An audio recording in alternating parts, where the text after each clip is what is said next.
Everybody. Hello, everyone. Welcome to Shabby. Chris's Barry White Batman show. Barry White Batman show. How are you? How are you both? Look at this. Well, You two hosting a show. Look at this. The Batman kids. You're the compare. I would say hosting. You're not looking at Bob Monkhouse and Noel Edmonds here, but we just wanted to do something for a Batman, didn't we, Chris? At the end of the day, yeah, there's too much Star Wars, man. It's got to be. Well, look at this. I mean, I gave you a logo in the corner. You know, not so bad, have we? Eh? Look at that. Right, let's have a look who's here. So we've got Fulcrum Entertainment here. He says, Kevin Conroy is like the first and last word talk about this. We'll talk about him too, because I know nothing about Kevin Conroy. And I remember saying on USR a couple of weeks ago when he died, it struck me as something different, lads, because I didn't realise he was so big. I just, I knew he'd done the voice. I mean, but I never knew that people were so affected by it. So we'll definitely talk about that. Sorry, I'm getting ahead of myself. Can you tell I'm eager to talk about it? No, I'm glad you are. 1,000 Ghosts. Hi, Chris. Chris is here. Sister Peter. Scuba's here. Looked like James Bond last weekend, didn't he, Scuba Pete? Yeah, he did. Yeah, he looked awesome. We got Jeff here. We got Jonathan here. Mr. Redmond. We've got Brian here. Look at this. Brian's here. Oh, all the lads are turning out. Everybody's coming. G-Balls. We've got Miss Detty. Our Jim lads here. Hi, James. Gerard's here. Gerard. Oh, Gerard. Yeah, Gerard's here. Connor. Our Jack. Awesome. So we're at the bottom of the chat. So everybody's here in Soulful. So thanks to everyone for turning up. That's absolutely fantastic of you. But let me start off by asking you, because I'm a Batman fan, but I'm nowhere near as diehard as you two are. So explain to me in some of the chat what it is about Batman. Do you remember your first memory of him and how it became that he became one of your favorite heroes? So I'll start with you, Si. Yeah, age before illness. It's funny. I mean, one of my brothers has got the photograph. I couldn't find it. I searched all weekend for it. I was about 4 years of age, and all the families at Christmas, and all my brothers are dressed noble, and I'm in a full Batman outfit, just giving the thumbs up. I just couldn't find the picture anywhere. But it's just something that the Batman I've loved my entire life. I've collected comics my entire life. And how did you get into comics, if you don't mind me asking? Because everyone's route was ever so slightly different. Do you know what? For me, I'll tell you, there's two things why I got into comics and why I got into Batman. The first one was when I was a kid, and my dad left me mum when me and Mark were 11. He left her with 4 kids. But the only really good memory I ever have of my dad is waking me up Saturday mornings for the Batman show, because it was on dead early. It was on like half past 8. Or that, it was really early. My dad used to come in my room, wake me up, Batman's on, and he'd do it every single week. Do you know what I mean? And then the second part was I had a nasty accident when I was 10. And I was in hospital for a long time. I was in hospital for a good year.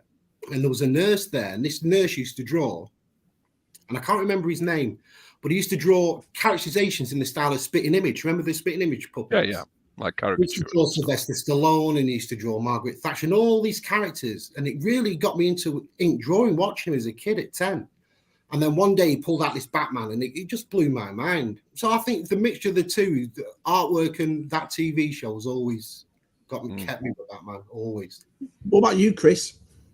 For me, it was slightly different because, I mean, I'm a touch younger than you two. And, in the early 80s, it was all Spider-Man and His Amazing Friends. That was the show to be in, and that's where this love came from. And my mum,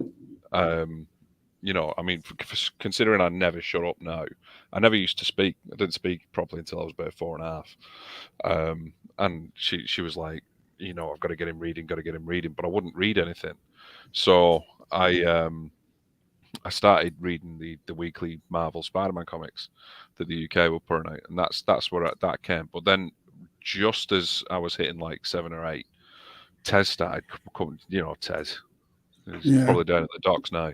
But he was, we'd go around and see him, and he'd have all these like American trade size comics, the A5 instead of the big A4 things. And I was just hooked because, again, it was the visual impact of these artworks, the covers, the colors, everything. And that was right about the time that they started talking about this Batman movie coming out. And I knew of Batman because I had a Batman mug from the 60s series, and the kind of superpowers line was around certain times and stuff like that. But it was really Batman '89 that got me into Batman in a big way. And from there, I ditched everything else at the time. I just went for and I've still got them up in the loft, the old Fleetway editions where they reprinted the Detective Comics Batman stuff about 4 or 5 months behind the US. And I just used to sit and read them over and over and over again, and that's how I learned to read, through comics.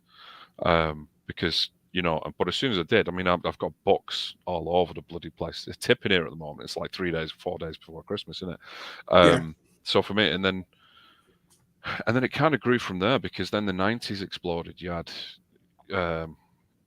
it's a signed photo of that as well, Jeff, from when we met. Got a picture of me staring at Mark Tremonti's crotch. It's not my finest moment. I love it. So then the 90s, it was the X-Men and stuff, but it was always Batman. Batman and Spider-Man will always be my two favorite. What was the aura around him then, lads? I mean, was it the outfit? Was it the ears? Was it the darkness? Because when we were kids, look at all the superheroes that we had. Why did this one stand out? I think for if I jump in on side there, because I talk too much, but with Batman, it is a striking image when you first see him, and then when you dig into it, and he's not the most powerful. He's got no powers at all, really. He's the peak of human, this, that, and the other.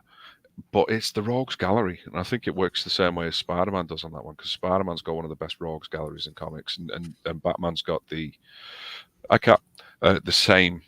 The Rogues Gallery that Batman's got is just absolutely insane. Yeah, I agree with 100%. Batman and Spider-Man, for the sense of the rogue villains, the biggest thing of Marvel and DC, to be fair with you. Spider-Man is a very close second when it comes to enemies, and it comes to especially artwork. Amazing. Yeah. It's funny what Jonathan says right here as well, because I as someone, like I said, I never got into comic books as a kid. I got into comic books later on in life. Our I mean, as always, Adam, and I don't know whether I was more toys than I was comics when we were kids. I liked books. I liked reading, the books. I remember fantastic. What is it inside? But Mum used to give us the Enid Blyton books. Fantastic, not fantastic. But what they call Famous Five and all that. I just like them sort of books, or the mystery books. When you big comic fan, the Fantastic Five. The Fantastic Five. See what I mean? Well, the Amazing Spooderham. What I will say is something that Jonathan's just made a comment of right now. It seems to me that sometimes when you change your character, either from James Bond to Spider-Man and so forth, people have something to say. But with Batman, it feels like all different types of Batman are loved, from the 66, to no. So they're not. So tell me why. Do you not remember the petition that came around? No, I don't know. Late 87, early 88. And I only know this through reading up on it afterwards, but people kicked when Keaton was cast as Batman. Oh, yeah. They really kicked, so much so they got a signature. It's like 250,000 signatures on a petition to get him out of there and stuff. For him not to be Batman, is that what you're saying? Because I remember the thing about him being Mr. Mum, or Mr. Mum's going to be Batman, and all Mr. that. Mum and Beetlejuice, and then he came on screen in '89, and it was just like boom, and everyone ate the trousers on that one. But look at George Clooney; he's still lambasted for killing the franchise now, and he wasn't great, but he wasn't that bad. Do you know? I think it's the same as with the start. I'm the SW. I'm refusing to say those two words tonight. The SW debate about the sequels and stuff like that. When you've got something that people take to the heart so vehemently that it becomes part of who they are, that the minute you start messing about with it, people are always going to kick off instead of just going, "Oh, do you know what? I'm just going to leave people to it." Yeah. Brian's hit the nail on the head there. Well, that's part of it. But as a kid, there was a lot of elements brought in for me. I used to like vampire stories and horror comics and stuff. And with the vampire, like in Batman, always being like dead gothic and that sort of element of it. And another thing as well, on my list. You don't really get many Batman many franchises that can pull in so many fans of different franchises. It's like you and me, Chris. Our music taste is so different. It's unbelievable. Do you know what I mean? We would never be into the same thing like that. But when it comes to the Batman and it comes to what it talks to us about and what we get from it, we're exactly the same. You know, Precisely, and I love about that role of the Batman plays. I think everyone. I mean, you can actually do a degree in Batman somewhere in the States. And I think a lot of that is because it's all about your own interpretation of what goes on. I mean, you've got the tragic backstory, and if you go back and read the original Bob Kane and Bill Finger stuff, Bill Finger, we'll just get this out of the way now, is far more important to the creation of Batman than Bob Kane. Oh yeah. Why is that? Actually, I don't know this. So why is it? The short way to explain it to you, Mark, is outside of Batman, everything else is Bill Finger. It's funny that because to people like me, if I was at a pub trivia or something and someone said to me, "You created Batman," the first thing I would say is Bob Kane because you see him on everything. So the why? Right answer. Basically, Bob Kane was he was a plagiarizer. He used to pinch stuff off everyone else. So he came up with this. He came up with the idea of Batman. So he came up with the idea of Bruce Wayne, and that's about it. The costume he originally envisioned for him was red, with like just a mask like that. It was Bill Finger who came in and went, "No, we'll have the Batmobile, we'll have the Joker, we'll have Robin, we'll have the cape, we'll have the cowl, Commissioner Gordon, the bat signal." It was all led by the artist. It was just Bob Kane was a very shrewd businessman in that sense, and he managed to kind of get rid of him. In a way, and it's only in the past 15, 20 years. Now you're talking about a character that's been around for nearly 90 years now, but it's only in the last 15, 20 years that Bill Finger's been starting to get the credit that he deserves. I loved it at the end of the Nolan movies when at the end it said created by Bob Kane and Bill Finger. I thought, that took some time for that to happen. Do you know what I mean? Definitely. But when I saw it, I think every Gothamite said the same thing. I think they looked at that and thought, he's got his just desserts. This man created the lot. You know what I mean? Why do you think it lasted? Why do you think they waited so long to add him on then? Was always the thing. Bob Kane was very, I'll go as far as to say very Stan Lee, as in, it's all me. It's everything me. I'll be the spokesman. I'll be the. And let's be fair, Stan Lee came up with great characters, but his artists came up with the characters. Do you know what I mean? Yeah. So very much like that in a sense. I mean, Stanley, everyone loves Stanley, and he did create the Marvel Universe because he made sure everything's connected and all that. But it was the artists that he worked with, and there's been a lot in the comic community recently about making sure that everybody sees everyone that is involved in making that comic book. It's not just the writer, it's not just the artist, it's the inker, it's the colorist, it's the letterer, it's the editor, it's everyone coming together to create those things. It's a team effort, though, isn't it? To make a comic book is no easy feat to do at all. No. So when you see a team effort, and each comic must be at least 2 years to publish run, these people all want the just desserts, and I do agree with that. Yeah. This gentleman right here. Thanks for coming in. Thanks for watching, my friend. Even new movies and shows are showing Bill Finger credit, like you said, Si. So is that the standard going forward now? Then that Bill Finger will just be as big as Bob Kane? I've been watching Pennyworth. I love Pennyworth. Yeah, it's great. Yeah, he's obviously trying to be young Michael Caine Alfred. But at the end of each show, it says Batman created, based on characters created by. You see me in my bat suite. I've not got a bat suit. We've got a bat suit. Nice bat suit. I've got a bat suit. If you're going to take this, at least spell it right. Tez, come on, man. You've got to get up earlier in the morning than that. Says he's sat at home now going, "Oh shit!" Do you know what I mean? Bloody pretext. It's difficult to type when you're down at the docks, isn't it? You know what I mean? Like, calm down. Well, we've talked about Bob Kane and we talked about Bob Finger, but with you two being Bill Finger, sorry, but with you two being. Who were your influences from Batman then? Is it, is there certain people that have added to the story or the artwork or the movies that stand out to you both? So you go first because I'm going to be here all day. Again, just what Chris has just said then, you could be here all day. If you've read Batman through the comic books, which to me is always be the soul of Batman, that's everything. I mean, it doesn't matter what movies come out, who plays Batman or anything. The soul is the comic books. Well, there's been that many fantastic writers and artists over the years. The list is endless, really. You know, you've got to remember. Well, if you could pick one or two, like who stands out to you? Who do you think? I love his work. It's quite a lot. I always loved Dennis O'Neill's writing Batman. I just always did. It's just something about. So tell me about his what was it darker? Was it more? Because I said I know nothing about it.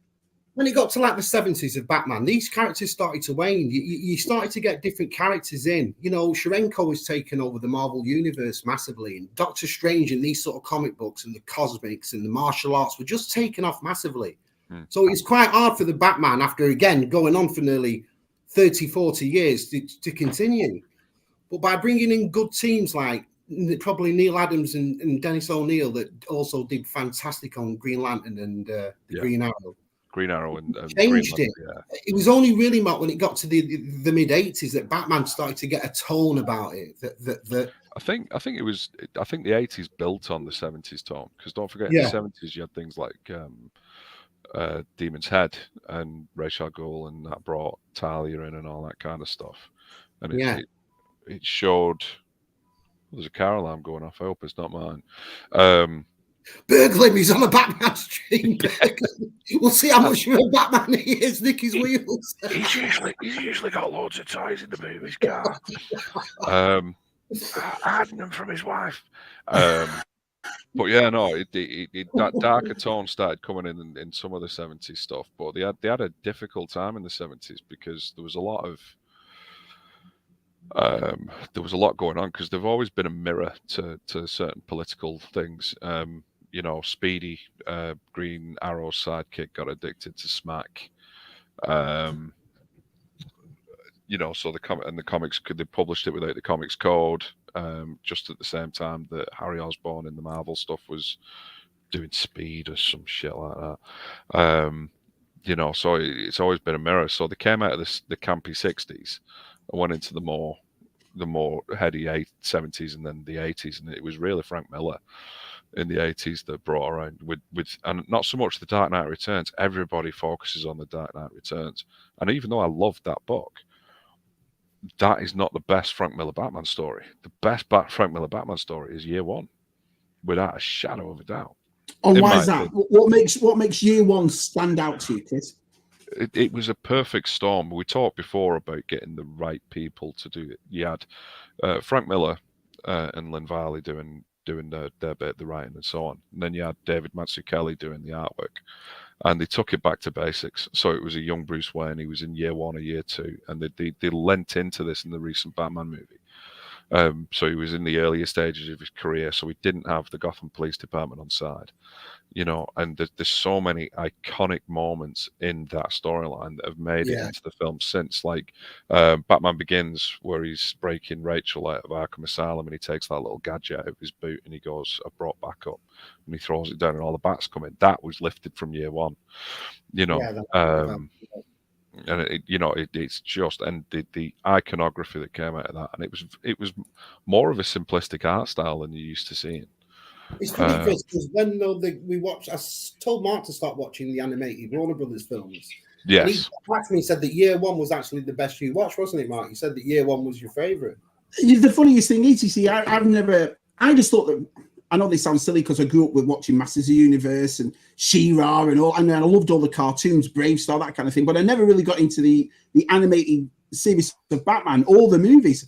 And you used to say to me, "Oh, the hush, Gotham by Gaslight," and HBO got a deal with DC, and they put everything on it. And I've been watching them all, and I tell you what, they're absolutely. This is. I agree with you. It's the stories that do it. The stories are unbelievable, because I think your eyes change, and you know, if you watch Masters now and so forth, yeah, it's all right, but you're looking at it through adult eyes. But I think with the DC, what they've done is they've made it for adults. Is that right? What I'm saying, it's the story can aim towards me, or it can aim towards a 15-year-old. I mean, when you, because I buy them over here because we don't have HBO Max. Yeah. And when you buy them, they've all got 12s, 15 certificates on them, especially the Soul of the Dragon, which is the proper kung fu 70s set Batman movie. That was a 15. You know, because there's some pretty dark stuff in them. You know.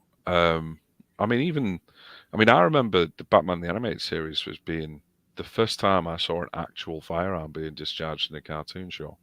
Before then, it was all lasers. That's my biggest bugbear with the G.I. Joe cartoon. And they actually reference it in the comedy show Community. Got you. When where one of the main characters shoots the parachute and kills one of the Cobra members or something. And like, you can't do that because well, I actually have a picture of you right here in your Batman outfit, Chris. So let me just share this. Let's have a look where it is. So this is you right there. That's not me in my Batman outfit.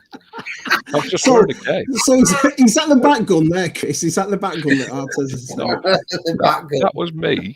Right? I was obsessed with capes as a child. Did you not know this? I was obsessed with capes as a child. I wore one everywhere. Every picture Tez puts up of me as a kid, I'm wearing a cape. What was your kryptonite, pizza? Yeah.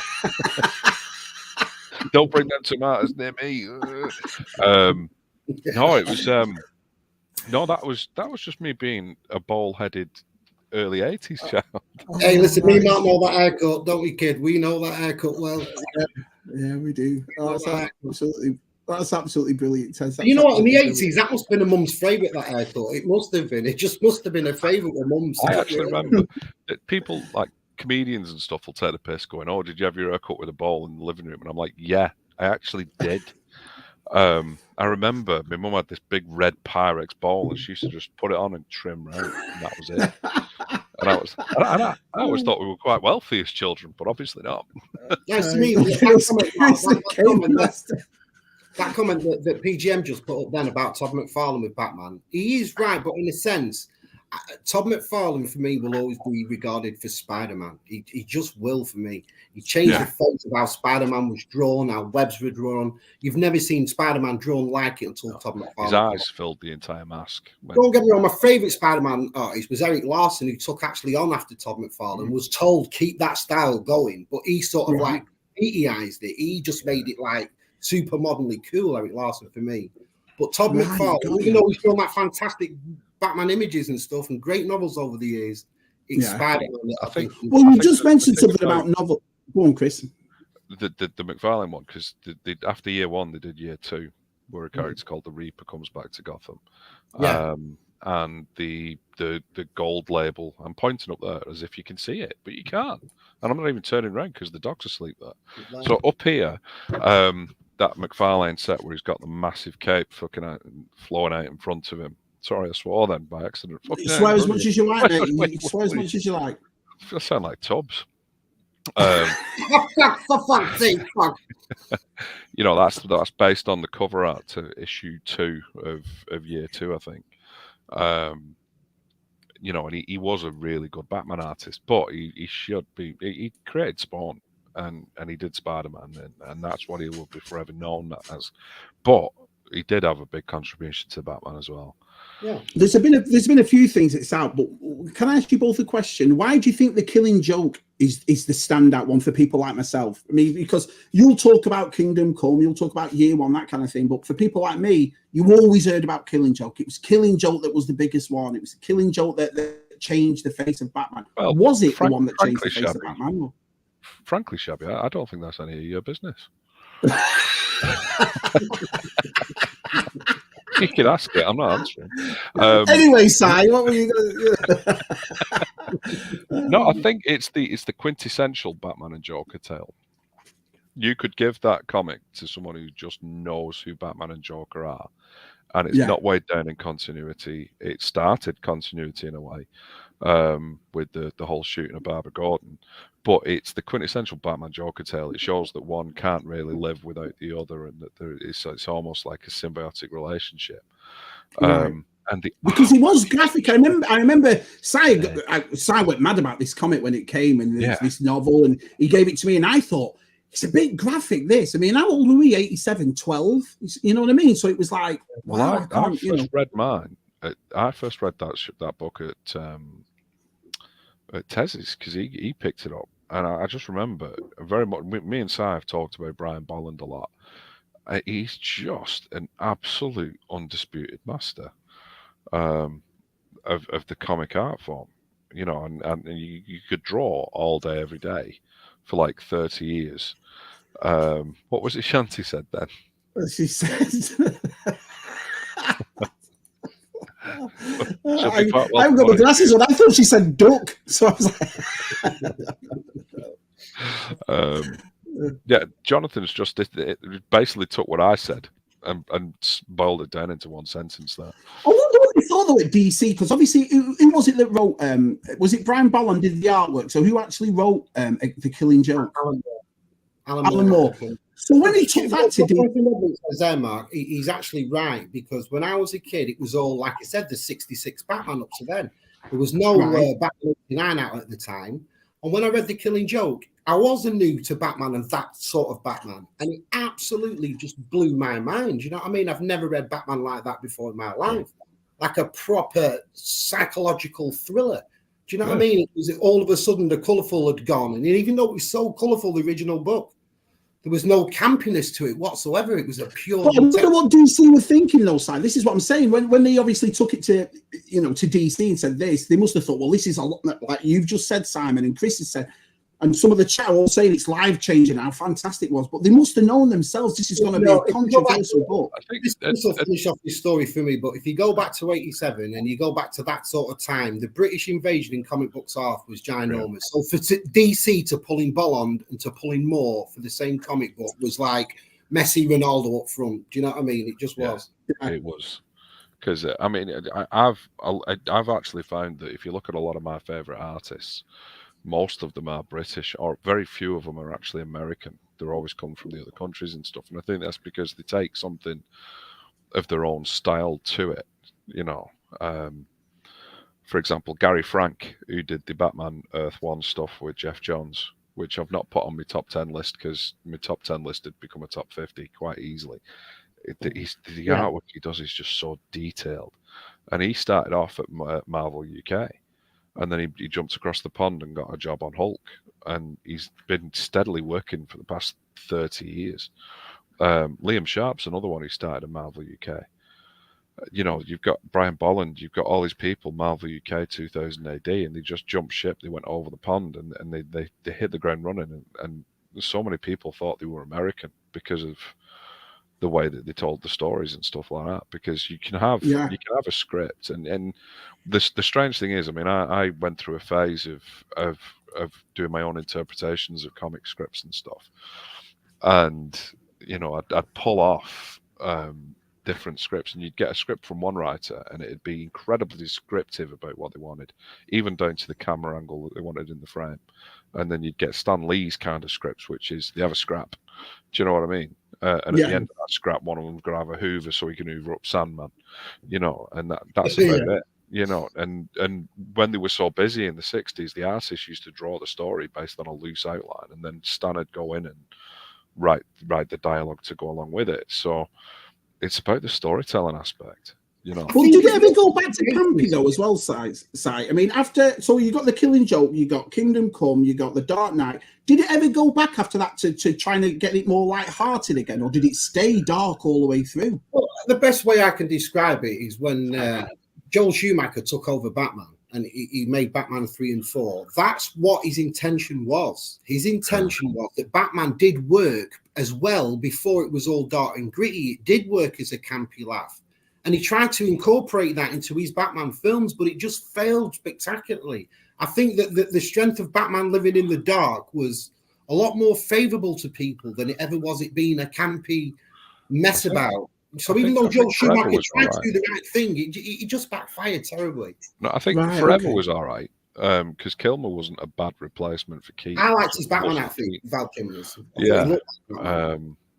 But I mean, I think Batman and Robin was just tonally messed from the minute it set off, and to get Michael Gough acting like he's poorly, bless him.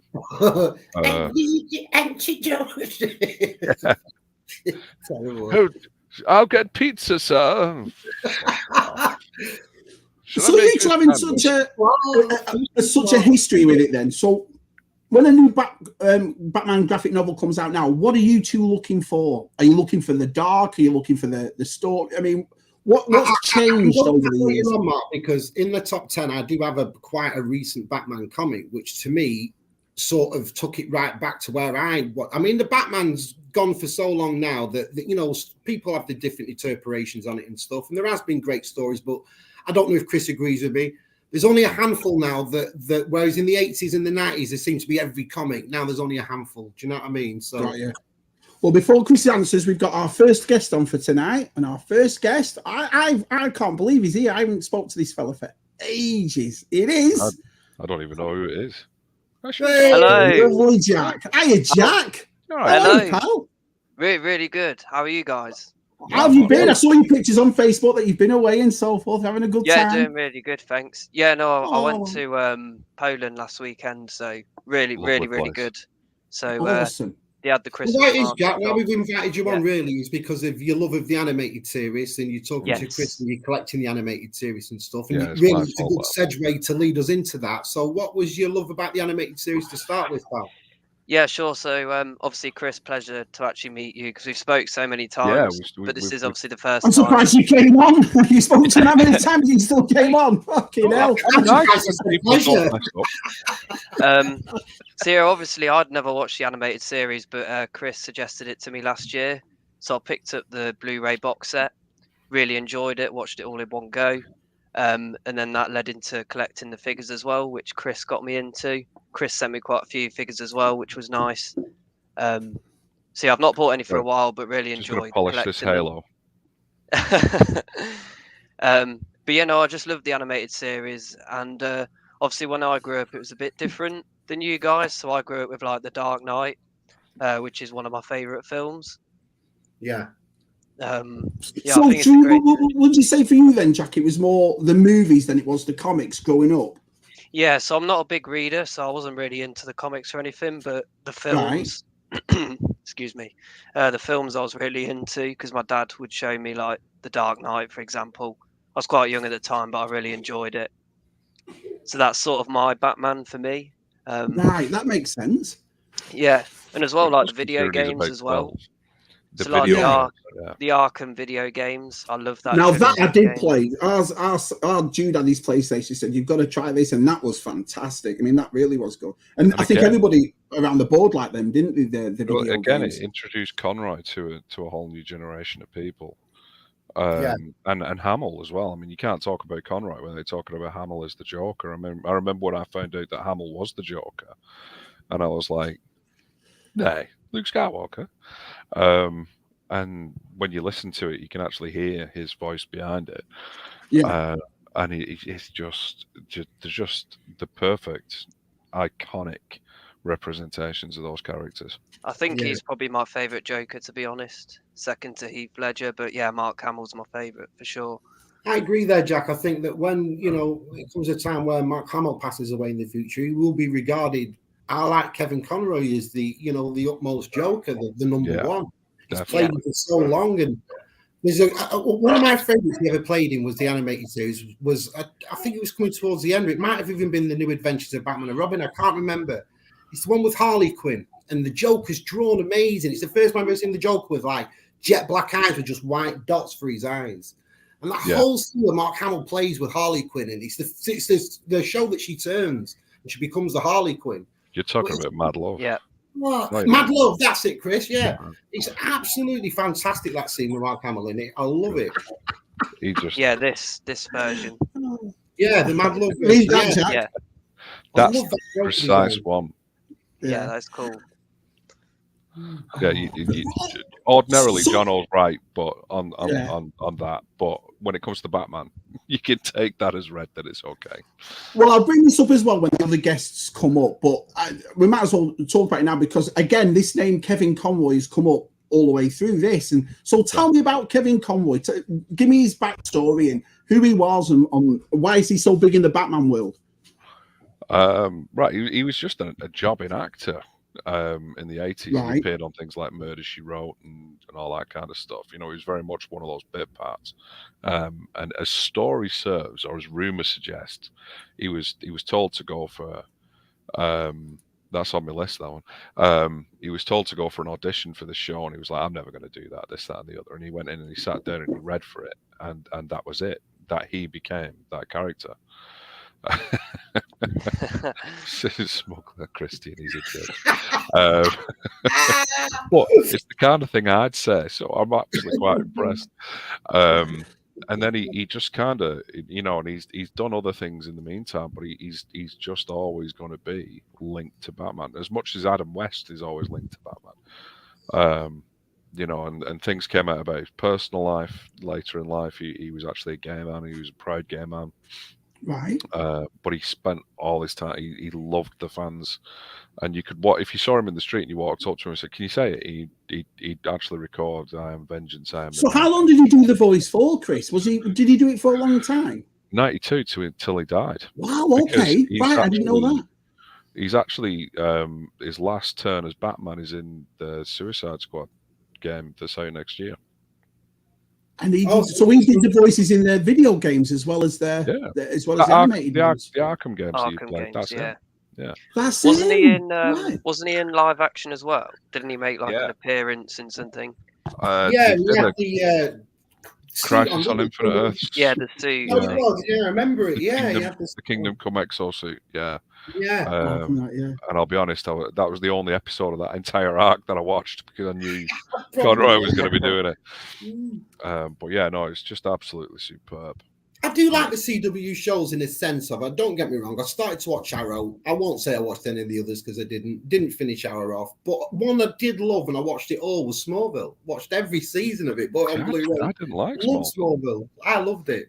So Tim Curry also did the Joker as well as Mark Hamill. Is that what Pete's saying here? He did, and there are still a few scenes that you can still hear Tim Curry laughing. Like when he did all his voice laughing overs, he kept them actually in sometimes. So in a few of them, of the early ones especially, you can actually hear Tim Curry laughing instead of Mark Hamill. There is actually, if you go on YouTube as well, you can actually hear Tim Curry doing his first reading for it, but they thought that even though they were going for a darker tone, he was too dark. And when you listen to it, you can see why. Because even though Mark Hamill embodied this psychopath in just using his voice, it was still had a kind of light-hearted tone to it, whereas Tim Curry's Joker was very much... Kids had been shitting themselves. Was it that? What did you think of Batman of the Future after the animated series finished? Loved it. It's one of my favourite representations of Batman because it shows that someone else can be Batman. Yeah. It shows that someone else can go through the same tragedy as Batman. Have you watched it yet, Jack? I haven't. No, I know you said to watch it. I need to pick up the Blu-ray set and give it a watch because it does look really good. Well, Jack, you're a big... I mean, we watched your videos and we know you as the Star Wars guy. So what is it about these animated figures of Batman that appeal to you? Yeah, good question. I guess just watching the series last year and never experiencing Batman in that way, I thought I need to have some what you mean. Physical thing. I was like, I need to have some sort of figure. And then Chris was like, "Oh yeah, get into this," and he was always sending me links to stuff. At the time, you were looking at the original '90s Kenner stuff because you are quite a vintage guy, and I was like, "Yeah, I agree," because I've got a few of them, but look at these because they're a perfect. I mean, mine are all in storage at the moment, but you've seen them, haven't you, Si? And Jack, you've seen them. I've got it's the only line apart from the 6-figure strong Prince of Thieves line or whatever it is. It's the only line I've got every single figure of, even the ones that are really hard to get. And they're just perfect, absolutely perfect. They capture the on-screen appearance perfectly. That's what I like about them. Yeah. Same as you, Jack, Christian, and Smuggler's Canyon, and Chris sent me a load of them animated figures. Because even though I've got a spratty couple in the past, I'd pick one up of a Harley Quinn or something, and it was something I never collected. And I said to the boys, I said, you know what? If there was one thing I could go back and get these, I'd get these in. And so thanks to the pair of them, I ended up with about 20 figures, so I love them. Only loose ones I have. They've started doing them again, haven't Chris? They've started doing them again, haven't they? In the yellow boxes? But they're obsessed with doing this cell-shaded stuff, and they don't look as good. I mean, the Batman with cell shading on, I can get on board with, but putting cell shading on Bullock, it just looks wrong. It doesn't fit, And I think, I mean, it's a perfect jumping on point for anyone that hasn't got Bullock because he's going for £90 box now. Wow. I mean, I saw him in What's that collectibles shop in Blackpool? Which one? Thunderbucks? Brooks No, Collectibles? Here he is. no, there he is. That That's the Star movie. Wars That's the one. original release. Yeah, Yeah. Yeah, it's Beautiful. mint. it's Look at cool. it. I do love the plastic on them figures. It proper looks like cartoon paint, doesn't it, on them? It's done really well. Are you going to carry on collecting them, Jack? I am, yeah. I've not bought any for a little while because I've been buying Star Wars again, but it's something that I will come back to and dabble into when I feel like it. Probably got about 30 figures. So. Himself. He goes to Echo and spends thousands of pounds.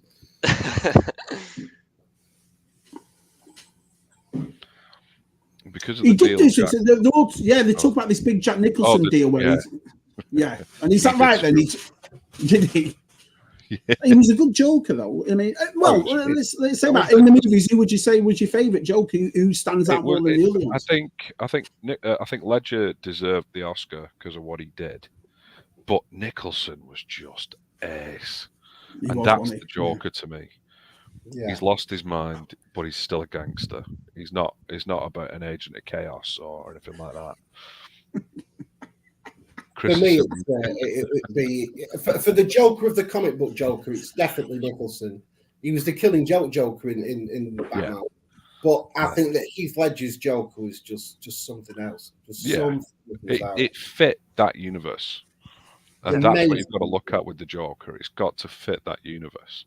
Yeah. The thing with the Dark Knight, it's like if it was realistic, isn't it? You can watch the film and go, okay, that's actually quite realistic. Yeah, whereas obviously paramilitary Batman and stuff like that instead of the other, like the normal billionaire kind of thing. I love that. No price on what's that? We've got Smugglers here, and I got a piece of artwork from Smugglers, which I'll show you now. Go on, because it is absolutely fucking gorgeous. Good art. So as we all know, I mean, we're very, very lucky in our community. We've said this, on every from Monkey Lizard Army to USR, and so everybody knows about the artists in our community, and some of the work that these lads do is ridiculous. So let me just try and pull this out. You just have a chat a second. I'll pull this up. Okay. So Jack, why have you been buying Star Wars, not Batman? I'll ask the difficult questions. Because Hasbro release so much Star Wars all the time. It's hard to keep on top of it. But I have finished the vintage run now, so I'll be able to focus on other things like Batman again at some point. Nice. Did you see the way he dodged that one then, Si? Because he knew I traded him. Straight. We've taught him well. So there's Christian. Look. I mean, look at that. Wow. I mean, that's awesome. It's just stunning. And it's painted on board, that is, as well. So it's an original painting on board. So let me ask you a question. As someone who can't draw, do you find you obviously see your illustrators through your novels and through your comic books and everything else. Do you try and aim towards that illustrator who's your favorite artist, if you will, or do you try and do your own thing on them? Go on, Si. For me, don't get me wrong, like what Chris said, I've always been inspired by the Black Indian ink artists at the beginnings, your 2000 ADs, your Fleetway comics, your Armour, your Victor, all them sort of comic books I absolutely adored as a kid. And when I got to an age where I realised that these were actually drawn and these were inks, it just blew my mind that I could do this myself if I tried hard. But my work now, when I look at my work now, I'm 47, and I look at my artwork, it does belong in that time of the 80s, that 87, 86, 85 way. So I suppose you do get inspired. Yeah, you do. You do pick a style and you do stick with that style, don't you?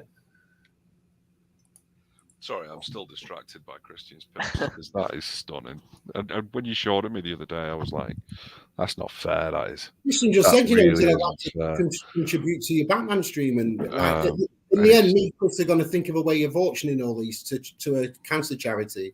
We couldn't come up with it time for now. But this is going to be part of the giveaway that we're doing. Each picture that you see tonight will be printed and be given away in 10 giveaways that we're doing. Awesome. You might win, Jack. Well, young Jack's getting transfixed by Michelle Pfeiffer's in timeless beauty on that picture there. Would you say she was the best Catwoman? You see that? I mean, it's that outfit, isn't it? It's so iconic. It's ridiculous, isn't it? Outfit, it's I mean, I remember. I mean, yeah, no, what was it, 92? I was 12. Yeah.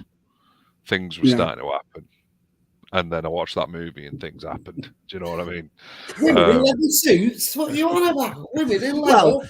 Well, we've got our next guest on, and I'm glad this is like a segue to this person, because I just saw this person laugh her head off at that, and this person is. Apparently, she's thirsty for Batman, and she's muted. Don't tell her. Hi. Wait, where's my co-host? I wasn't expecting to come on yet. It's all right. I just saw you down there, so I thought I'll just add her on. You're not shy. You can do it without Josh for a change. No, I know, but I wanted to represent. This is a mustacheless stream. I like your t-shirt. That's cool. I got this in LA last year when I went on the Warner Brothers tour. Oh, you see, you guys still get the Warner Brothers stuff. I mean, we had a Warner Brothers studio store in Manchester, and I was in there every month when I was a kid buying stuff, and then they closed them all down. And I still get a pang of melancholy when I walk past the area. And every time I go in with little lad, I'm like, the Warner Brothers studio shop used to be there. And he's like, yeah, all right, old man. Yeah, I used to love that shop. I'm not. So let's add a contentious point into the mix. I'm not a Batman 66 fan. I saw you building so much stuff. I saw you building the 66 cowl on the Lego studs today. Yeah, that one. Yeah. It's cool. My mom just got me this while she was in North Carolina. She saw this. She's like, I know you love Harley. What? She never came to see Shabby? Charming. That's nice, yeah. I mean, this all came from White Shadow. I mean, this came from John, Super John.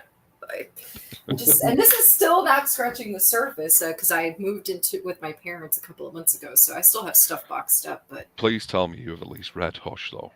I have read Hush, and I've seen the animated movie, like 3 times already. Yeah, no. Yeah, I like that. So what is it about Batman then, Shanti? What is it for you that makes him stand out? If you remember, she used to be called Selena Kyle 69. So it's 29, but I should change it to 69. Well, I'm making me one thing. Well, just as Chris said that, that's all that is. It was just what it is. But so I don't think it's Batman. I think it's Catwoman. No, it's definitely Batman. It's all encompassing. I have a tattoo of the Batman symbol, which I cannot show. Where? It's on my hip. It's on my hip. Oh, that's the tattoo right there. I actually want to change it. It's so funny that we're talking all this Batman talk because Batman's actually here. We actually have Batman with us. So, really, ladies and gentlemen, the Dark Knight. I'm Batman. He's let himself go a bit, hasn't he? Swear to me. I'll swear. Yeah, I let myself go, ass. But you inspired me, Chris, so I had to don my cape. No, the cape. The cape is spot on. It's the mask that needs work. Yeah, excuse me. Anyway, hey guys, how's it going? Yeah, all right, bud. Hey, Johnny, how you doing? Good. Happy to just asking, what yours and Shanti's introductions and how did you start liking the Batman? Oh God, it goes back a ways, that's for sure. Yeah, Here. I'll let her go. This is me when I was 4 years old. It starts in the home, people. It starts in the home. I credit my parents. This is from April 29th, 1990. I was 4 years old. Look at the shirt. No way. Yeah, you posted that. I've posted this before, so it definitely started there. And I credit the Keaton Batman and definitely the animated series from '92. Yeah. What about Jeff said? What about so what about the Lego Batman then? Because obviously that's a lot different than. Let's have a look. Shanti, hold on. I actually haven't seen the Lego Batman. I mean, that's there you go. What about you, Josh? What is it about Batman that stands out to you, my friend? Well, I mean, I was first introduced to Batman with Adam West back in the day, and was old. Yeah, because old. And I mean, I remember as a kid, like my three favorite Mego dolls were Spider-Man, Superman, and Batman. And I played with them all the time. And still to this day, those are like my three favorite comic characters. And then I would say the biggest turning point though was seeing the '89 Batman with Michael Keaton. It just really opened my eyes to what the potential of Batman. I mean, I was already into the comics, and I loved Miller's work and Moore's work, and I mean, The Killing Joke is a masterpiece. But I always found myself drawn to how inspiring the imagery of Batman was. And that's what I love about seeing him on the big screen. I feel like in the film work, we've really gotten with each rendition a different imagination of Batman, and I really like that. It inspires people to create, and I've really loved the different takes on it. I mean, even Schumacher's has its place. I see what he was trying to do. It just place in the garbage. It just didn't work. But I'm not going to entirely hate. But I mean, and then we've got Nolan, we've got The Batman, which I think is a fantastic film. And then we have movies like Joker, which to me, I love Batman, but the Joker's always been the character that really drew me to the franchise more than anything else, because I feel like Batman truly has a nemesis that really matches him as his antithesis. And I feel like the Joker film truly explored the psychology of what it would take to become someone like that. It's not really so much about the Joker. I mean, to me, in many ways, that film isn't really even a Batman movie. But it's more about what it would take to kind of push you over the edge and make you just become that level of insanity where you just don't care, even though everything still clicks, even though you can still be calculating and manipulative, you just don't care. And I really loved seeing someone on the brink be pushed over that edge. I mean, I don't love it, but it was very insightful and entertaining to watch, and again, a masterful stroke of filmmaking. Whereas I, on the other hand, disagree with everything he's just said about what Okay. You can't have one without the other. No, I disagree. This is the great thing about it. No, this is the great thing about it, because this is what the conversations it opens up. Well, I mean, but that's why I say you can't really consider it a Batman film. It's more about the psychology of the Joker and less about the actual character. I think it was an absolutely fantastic movie talking about mental health. Yeah, but it wasn't the Joker. No, it wasn't the Joker. It was just Joker. Any of, and although I see where they were going with it, it was a tough watch for me. And the fact that they put Gary Glitter, one of history's most hated weirdos, in the soundtrack, it just didn't do it for me. And it's just strange because I like him as an actor and I love the character, but the two just didn't work. And the sequel, I'll watch it because Batman related, innit? But no, sorry, no. Whereas me, I absolutely loved it. I loved the Joker, but I respect your. Do you know what? Yeah, I respect it. Do you know what? I don't respect any of your opinions. You're all wrong. You should listen to me. No, I'm only joking. I've not actually seen it. I need to watch it. You don't, Jack. Yeah, you do. You save yourself. I do need to. I've just not got around to it, but I do. Yeah. All that glitter stuff and all that sort of stuff added to like the twisted character of this guy. Yeah. You know what I mean? And I think that's why they did that was part of it. Not to promote what he did, right? No. Just to show. See, that kind of took me out of it when the glitter came on, because I'm watching this guy who's gone mental, right? And he's thinking, I'm going to go and stab some people and shoot some people and incite riots. And I'm thinking, okay, I can get on board with this. And then as he's dancing down the steps to Gary Glitter, I'm thinking, does he have to fuck some kids or what? Do you know what I mean? It jarred me right out of the experience of enjoying the movie. I could see that. So, I think my position was that in 40 years of reading Batman comics, there's been 40 years of different Jokers. You know, there's been so many different types of Jokers and Joker's backgrounds and Joker's art and how he looks that I always put it down to now this is just a different rendition of this character. Am I going to like it? Am I not? But I can't really say for the fact of it's the Joker because there's so many different ones, isn't there? There's so many. I think, yeah. I mean, did you read the Three Jokers? No, I haven't read the Three Jokers. No. Because that's a really interesting storyline actually, where strangely enough, there is three Jokers. You know, and you've got the clown, you've got the comedian, and you've got the gangster. So it's all the different personas that we all come to attribute with being the Joker, and it's like figuring out which one's the real one and all that kind of stuff. That's a really good take on it. I've just seen smugglers going, "Wow, Chris, there is no line," and I'm like, "No, there's not a line. When you're talking about Gary Glitter, there can't be a line." I'm sorry. No. So Jonathan agrees with you. He's with you. He says Joker was a great movie, but I just can't see that version of the character working in a film with a live-action Batman. No, me neither. Not at all. No.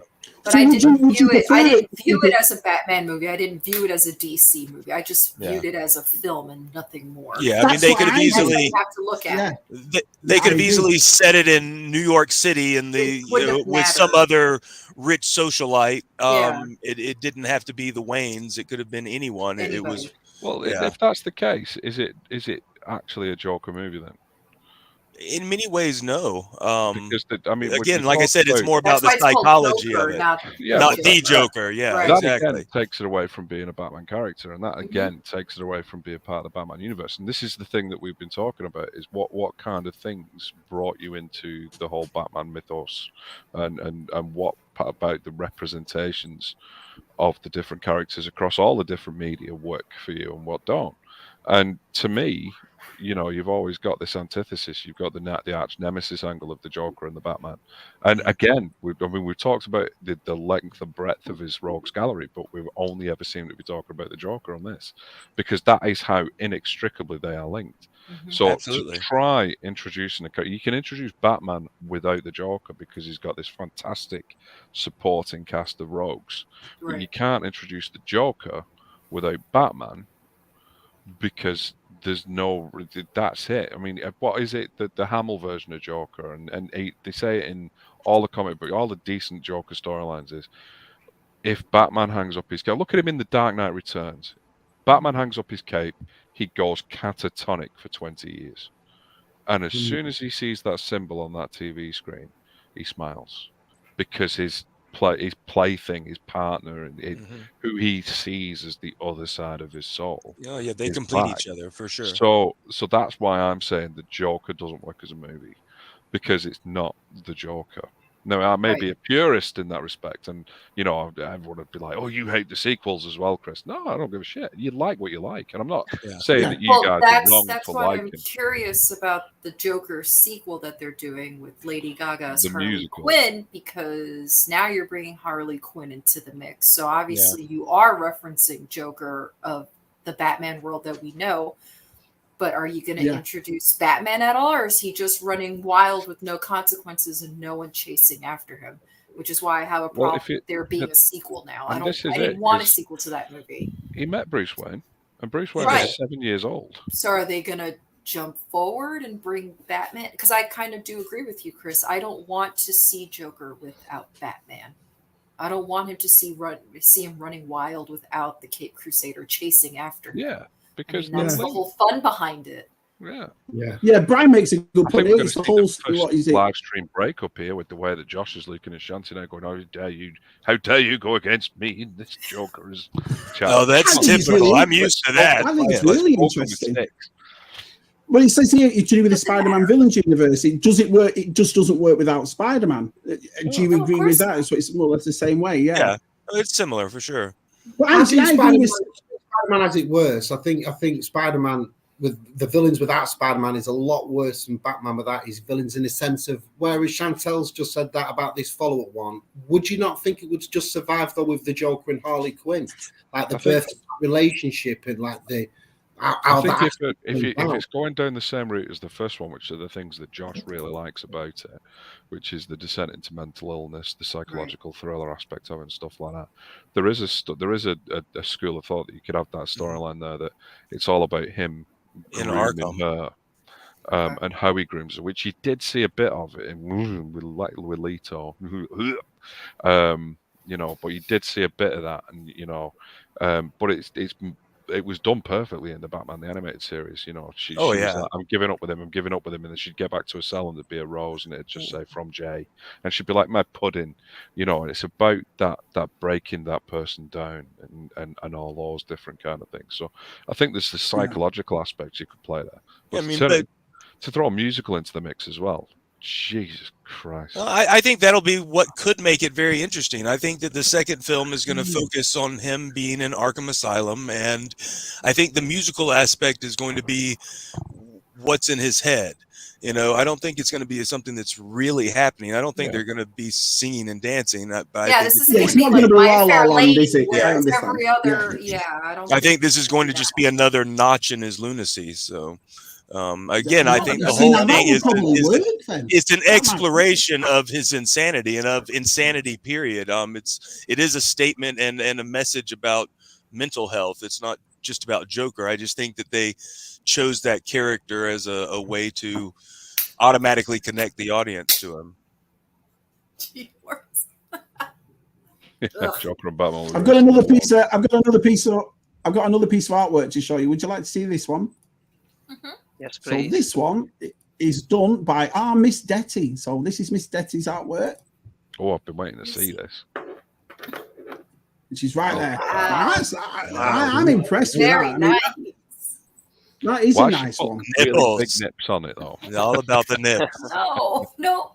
Daddy's a fan of bat nips. We found a Schumacher fan at last. I told you there'd been one somewhere. No, that's brilliant. Love the shading on it. Yeah, really. I love the shading. Yeah, she sent me two. One was a bit darker than this, but I like this one because of all the shading on it. So I think it's perfect.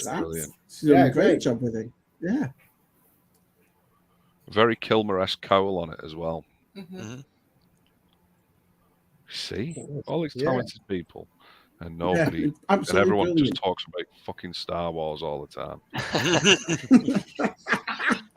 I love Star Wars too, but I have many passions. So I love Star Wars. It's just that I've seen people talk about it all day, every day, for 3 years. I do think that the Batman community is a lot more forgiving than the Star Wars community. Yeah, whereas if Star Wars gives you something bad, my God, it's jumped on like nothing on earth. Yeah. Whereas Batman fans are more like, well, we've had bad before, we've had good, but we don't kill it off. You know, we've had terrible Batman movies as well as brilliant ones. Of course. Well, I just look forward to the next one if it's bad. I just go, right, that one was that. I don't go, oh my God, that's it. I mean, listen, as much as I cannot stand the Schumacher ones, I'll still watch them, honestly. You know, because Uma Thurman's so watchable in that movie. That's what it is. I love her. I mean, I rewatched Batman Forever not that long ago, and I found myself to be a little bit more forgiving of it as time has gone on. The one I can't forgive is Batman and Robin. But again, like Sans just said, Uma Thurman. Thurman. It's the only time I've ever thought she was hot. She did look gorgeous in that movie. Dangerous Liaison. She gets them out. Anyway. Yeah. What? What's that, Christian? A line? No, she does. And they're a nice pair, too. I've made her turn a camera off. No, you've got... She's not turned a mic off, though. We can hear her chunnering away to herself. What's that vibrating sound that I'm hearing? It's them bat nipples. That's what's done it. Yeah. No, I mean, you know, Thurman turned in a really good performance in Batman and Robin. Batman Forever. I loved Batman Forever. And I think Jim Carrey ruined that movie for me, honestly. No, for me, it was Tommy Lee Jones that ruined the movie. Well, he wasn't even there, really. It was such an afterthought. Jim Carrey ruined that movie for me. Jim Carrey was just so over the top. He was just too much. Christ, they're already starting to think alike. We need to stop this right now. Well, no, it's not that. It's that I've always seen the Riddler as someone, obviously, that's highly intelligent, and I didn't feel like I got that from Jim Carrey. What I got from Jim Carrey was the Mask playing the Riddler. Yeah. That's what I got. But that's what sold in '95. It was just the height of his career. It was the height of his career, and that's why they chose him. It was a marketing ploy. Do you know what? It made more money than the previous two, so it did what they wanted it to do. So that's because because parents complained after Batman Returns, and Warner Brothers says we cannot go dark like this again, because they were marketing the McDonald's toys to kids, and they went with Schumacher and made it all bright and wacky, and it didn't work. Can we just go back to what John O's just said about, I don't know, the Snyder stuff got shit on pretty much non-stop. Yeah, he's right. It did, but it was brilliant to start off with. It just got very convoluted towards the end. The Court of Owls and the Night of the Owls was amazing. I love George Bush. I love his Batman. It's funny. I've got a point here. It's funny that you talk about the Batman Forever and Batman and Robin, how it went back to the campiness and everybody hated it in a way, but this stemmed from the '66 Batman. So how come everybody loves that TV show but has a problem with those? Because it worked. Yeah, it fit with the era. Yeah, of the times. The '60s were. Think about it. You had. So it's more of a nostalgic thing, would you say? It didn't work in the late '90s. Everybody was tripping balls in the '60s, man. Right, LSD exactly. You got it with Weetabix. That Technicolor look was great. Right. And the Monkeys were one of the biggest things on TV. So and you had Green Hornet and Kato, and they crossed over a few times and stuff. It's like Flash Gordon, Flash Gordon. Some people got, some people didn't. Some people got what they were going for, and the campy element of it, keeping it comic book style. But other people were like, "What are they doing? This film's silly." And I think it's just like the problem is with Batman and Robin and Batman Forever is they just went totally off what the first two were, and I think people were. You had Frank Miller, and then you had Alan Moore's coming up. Then you had Tim Burton with them first two. And I think that was the flavour at the time. I think that was it. Nothing else would have done, But to take it back to that colourful cartoon, it just didn't work for it, did it? It just did not work. I think Forever danced the knife edge because it was good, but there was that campy element to it. But in Batman and Robin, it's kind of like he lent into it. The one thing about Batman and Robin that I do like is the set design when it's not neon. The way that they had all the statues and the bridges over stuff and things like that was how you saw Gotham. Yes, Sad Monkey. You're correct. Yeah, do you know about this? So was he actually up for the role? Was he Robin Williams? Or? Yeah, but he was actually a more bankable star. He was up for the Joker as well in the first Batman movie with Keaton. For me, I'd say no for the Joker, but yes for the Riddler. Yeah. He's too. No, the Not Joker. The Joker, but Riddler, it would have been a great Riddler, Robin Williams. Yeah. Mark, can I just ask you before I forget? Did I give you the link for DTM and Jonathan Redmond? DTM's having issues with his camera, but I've sent him DTM another one, and I'm just that's all. Yeah, and if Jonathan's having any issue, you can just tell me. But what we're going to do as well for once we finish after an hour, I'm going to put the link in the chat. So if anybody in the chat wants to come on and explain what they like about Batman, what stands out to them, and so forth, you're more than welcome. So let's have a look. Now, G-Force has made something really cool, and I just want to show you this. Well, before I show you, we've just got another guest on, and it's Jonathan. Hi, Jonathan. How are you, pal? Hey, Jonathan. Bliggy. Well, the reason why I've invited Jonathan on is because Jonathan is a massive 2000 AD fan from the beginning, and I'd just like to know what his theory is about them all moving over to Marvel and DC. Not basically leaving 2000 AD behind because they still had fantastic artists at the time. But, for me, when I saw the guy that drew Judge Death and Judge Dredd, my favourite ever artist, now drawing the Joker and Batman, my head blew off, Jonathan. What do you think? Hello there. How's it going, guys? Well, just on Si's question there, that was the only reason I bought The Killing Joke, was the Brian Bolland cover and Alan Moore. I wouldn't have been a big Batman fan before that. Yeah. It was just seeing that artwork, picking it up, and I was working in a comic shop at the time, so I read it, and I was like, holy crap, this is just amazing. So yeah, it was a no-brainer, and then that took me down the Batman rabbit hole. So then it was like, what I'm getting is that what brings most of you in is the artwork. It was the artwork that's like your first memory, and that's what gets the iconography of it, because the he imagery is such a striking character. And you know, even though, I mean, as they always say kids are drawn to bright colors and stuff like that, and so to be drawn to someone that's primarily, well, in the 80s when we were kids, it was primarily blue and grey, but with that iconic, I mean, Shanty's got on a t-shirt there, bit garried up, like big glittered up, but it, you know, it works. It works in everything. Bit garried up, you know. So to be drawn to an essentially dour-looking character in that way, because you got the color from the Rogues Gallery, and essentially when you look at things like when you look at the Joker, when you look at Mr. Freeze, you think that they're not going to be the bad guys. You look at the Batman, you think, oh, he's all dark, he's going to be the bad guy, and then when you find out that it's flipped.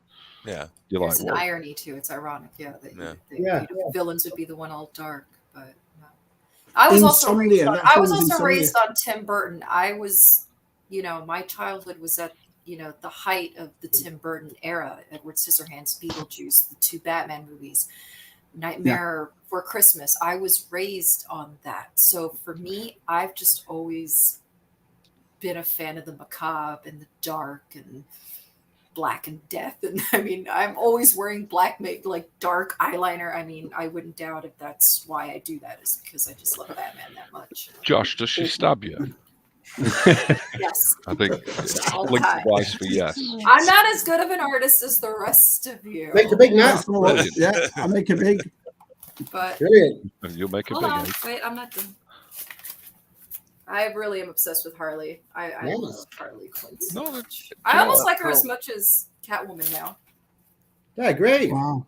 And I want to redo my tattoo that I showed you guys, and I drew this up because I want to incorporate Catwoman with Batman. I want to do this. I want this. Yeah, that'd be good. That'd be awesome. With the Catwoman stitching. The stitching in white. Yeah. Yeah, right, we've got our last guest here. So everybody, please welcome one of our favourites, DTM. There he is. Hey, you all right, guys? Hey, Dave. You got it sorted, DTM, yeah? I got it sorted. Yeah, I just threw the phone like a batarang, and then it was hard working. So you and Jonathan, you're new to our stream. Tell us about your earliest memories of Batman and what it is about Batman that stands out. Well, I think it's similar to everybody's, really. I mean, back in the 80s, they were the Adam West show. I watched a lot of that. I was obsessed with Batman, the movie. It's terrible, but it's so watchable. Is that the one with the big bomb? The shark repellent and the big bomb. Yeah, it's awesome, though, isn't it? It's awesome. So that got me interested in Batman. Then I got the comics, and the 89 movie came out, and I was obsessed with that. Still am now. So that's what got me into Batman. God, it's all movies. Yeah, it's more or less like you then, Jack, innit? More or less, you know, you didn't really read the comics, it was the movies and that sort of thing that stood out. I mean, even I've seen that 60s movie with the shark repellent. I remember my dad showing me that and thinking like it was funny at the time, but it's actually quite a good film. It's all right. It is great. Yeah. You get all of his most famous villains all together. It's so wonderful. I love and that I think that hits on it. And the 60s show for me especially was made up by the villains. League of Assassins. The League of Assassins. Yeah. I love it. They didn't say the word assassin in the 60s. You did. There's nothing on the wall. They go underneath. League of Assassins, all on the wall written in. Brilliant. But no, it's like I mean, I remember it blowing my mind the first time I watched Rocky, and I saw his trainer. I'm like, that's the yeah. Do you know what I mean? And Cesar Romero with his moustache and all that kind of stuff. Yeah. So this is so G-Force has made something, and it's right. So he starts off with this, and wait to see what G-Force makes here. This is unbelievable. So he goes through the whole process. Amazing, yeah. Paints it. I mean, look at that. That is unbelievable. Cool. But it's the final picture that shows you what's going on. I couldn't believe so it. there I thought it was something he bought. Wow. Yeah. That's so And good. then obviously Yeah, that's the that's back cool. of it. And then he put the lights in it and it gave it that look. Look at that. Yeah. Wow. Yeah, brilliant. Really good. And he made it That's from really scratch. good, isn't it? Yeah. I mean, from basically cardboard and bottle tops. Look at that. It's unbelievable. I like that. Sick. I love it. That's really clever. There's some clever sculptures and people who can make miniatures here, isn't there?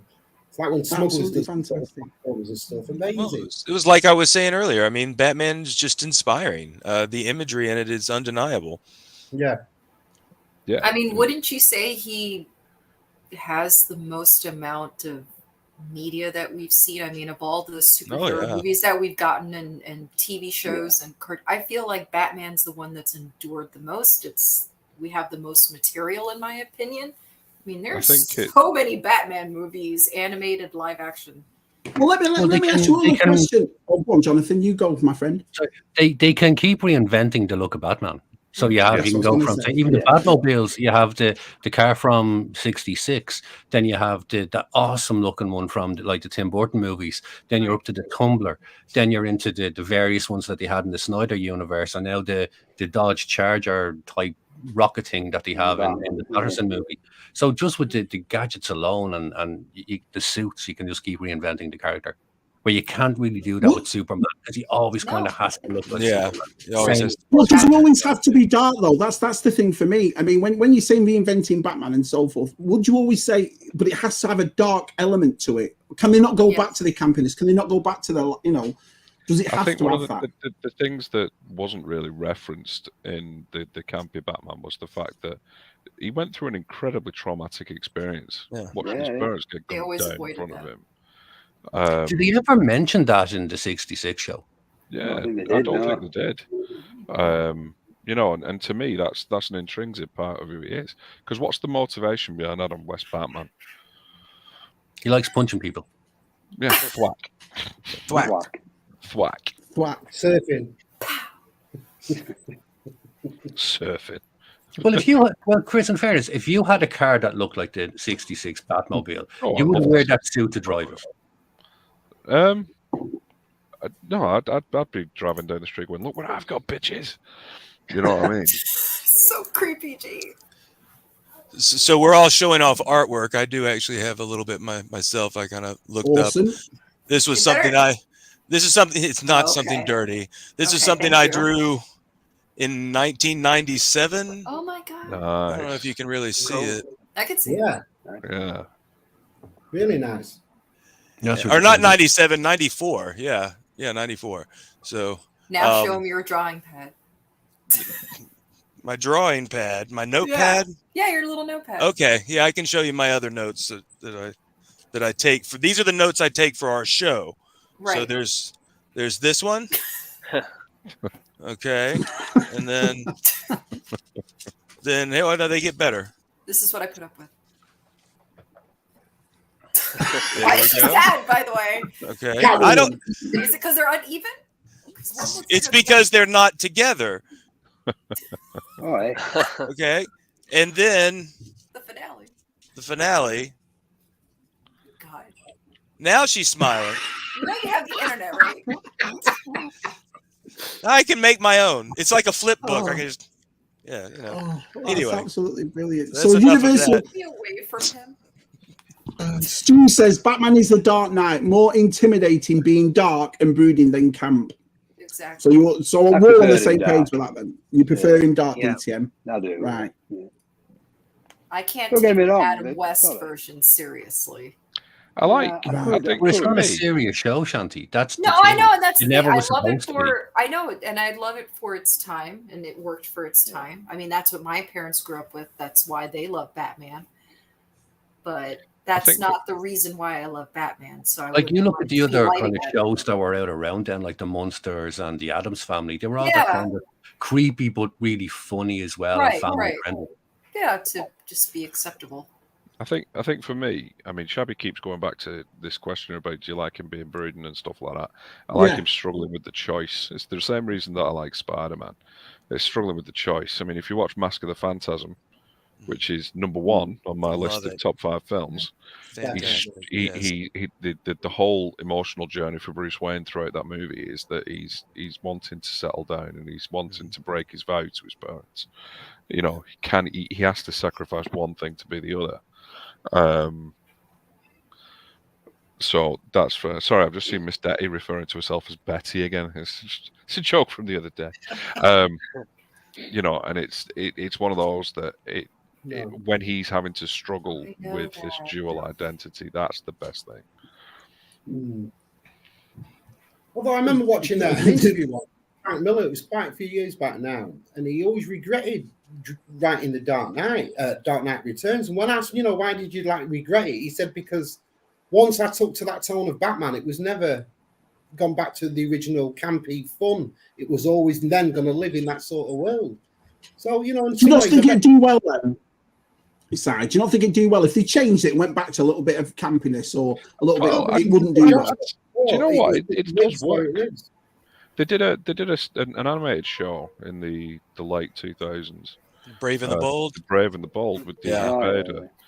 Great. And that had that campy 60s element to it, and some of the storylines in that were amazing. Yeah. You had, I always remember the episode with Neil Patrick Harris as the singer. The Music Meister. The Music Meister. Yeah. And he's able to hypnotize people with his singing, and that was an amazing episode. You know, and it had all those shitty bat gadgets like, oh, I best use my bat sonic manipulator. Oh, I've got my bat condom and all that kind of stuff. He always had it in his belt. And Diedrich Bader's voice was just perfect. I mean, it's great on the Harley Quinn series as well, you know, because he's so cheesy. You know, and that to me showed that it can still be lighthearted. I mean, he even got Bat-mythos into that series, for Christ's sake. Yeah. But if I was to ask you all now, every one of you, what we've seen on cinema so far, who would you say is your Batman? Who is your TV cinema Batman? Who's going first? Michael Keaton. It's unpopular opinion, but for me, for the look of him, for what I've seen in the movies as well as I've seen in the comic books, my favourite Batman on screen is Ben Affleck, without a doubt. Yeah. Same. Yeah. Christian Bale for me. Yeah, Christian It was Bale like for me, Keaton as well, that when Affleck was announced to play Batman, people were going mental. People were really giving out sticks online about it. But he did a good. He played a good older Batman. And the costume was amazing. Oh man, Didn't like the cowl. Really? No, I didn't like the cowl. Oh, I love that cowl. I thought that suit was fantastic. It was great. It was beast, man. The rest of it, but the way they had him moving, the way they had him fighting, the way they had him using his grapple launcher, that's Batman. Yeah, I say it all the time. You could surround him by every other Batman and have them all go at him at once, and he would kick all their asses. Decidedly. I don't know. I think Patterson would give him a run for his money. Really? He was introduced. Patterson's good. I was really impressed. I mean, I enjoyed that movie. Moved up high on my list. Yeah. Affleck should have had a standalone movie, I think. I agree. I would have really liked that. I didn't really like him, but I did like him in the Snyder Cut. I just don't like Ben Affleck, so it was hard for me. I was the same as you, Shanti. I just hate him so much. As a person, I just don't like him. Yeah. At all. We're just going to go behind on DTM because apparently he's got a good back. Oh, look at that behind him. Oh, that's nice. It's just some of that appeared in morning. Well, if you just scroll up a little bit on mine, there, Shabby, there you go. Hold on. Let's have a look at yours. Yeah. Very nice. There it is. Nice. Very nice. Oh, you lovely people. Sai's such a whore. He gets around, doesn't he? I know, man. Hang on. We've actually had Josh's notes from your streams, and you're calling Simon a whore. Yeah. We've seen that Scarif After Dark filth. We've seen that. It's on too late. You should have it on a proper time. It is. I always wish that you come on a bit earlier. 2:30, 3 o'clock. I'm like, oh. Jonathan, did you say your favourite Batman? Did you say yours, Jonathan? It would have been Affleck as well. He really worked. I thought Bale's movies were the best, but his constant growl as Batman just got so bad. It was bad in the first one, and it got worse in the second and third movies. They're just unwatchable. They actually digitally lowered it in the second and third. That's why. Did they? Yeah. Yeah, they did alter it. But I like the idea of them having the voice modulator in there in the Affleck costume. You know, I mean, it makes sense. Like Batman might forget to use his Batman voice sometimes, so like it makes sense. Video where he does that. If you ever need a laugh, just watch the College Humor Batman stuff because it's funny as shit. Like, I've never seen someone doing Batman as John Malkovich before, or Christopher Walken and stuff like that. I'm gonna buck the trend here because it was released theatrically, so I can say it and still be inside. But it's Conroy. Yeah, Conroy is the only representation of Batman that I've ever watched where it has impacted. When I read comics now, it's his voice I hear. True. You know, the animated series in itself got me through a bit of a difficult teenage years. You know, being the only kid that was into comics and geeky stuff and stuff like that was dark and lonely. So being able to watch the animated series got me through that. That's why I was genuinely upset when Conroy died the other week. Me too. Yeah, it was such a shock. Oh, I cried. It's heartbreaking. So, Tubbsy's question right here: where do you stand on Death in the Family or Under the Red Hood? Movies or comic? Oh, that's a good point. Movie or comic? Oh, tell me about these. Come back to us, Tubbs. That gives us enough time to ask everyone else who's their favourite Batman is. See what I'm doing here, Shabby? I'm doing your segues. You're not doing a bad job. And I'm drawing at the same time. Oh, well, talk about your drawings. We're going to put those up right now. So this is Chris's artwork. Dave's favourite Batman is. After Dave, go on, Dave. Shanty. Jax is Affleck. Keaton. Mine's Bale. No, me neither. Bale. Bale, yeah. I love the dark just because of like it's part of my childhood watching them films. So. Yeah, I get it. You brought up with the Batman of your time when you were all exactly that. It's very much your favorite. That's why it's a Batman film. If you to say to me it's going to star Adam West and it's going to star the '66 Batmobile, I'd be happy as Larry with that. You know what I mean? That's just the way it is, isn't it? You grew up with your Batman. Yeah. I mean, the Lego that I've been rebuilding on runs is the '89 Batmobile. It's right there on the floor. Let's have a look. Oh, you're looking. It's right over there.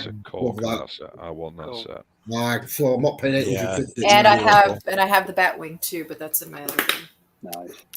I made sure I pick that Batwing up, Shanty, because I know that this Christmas that retires.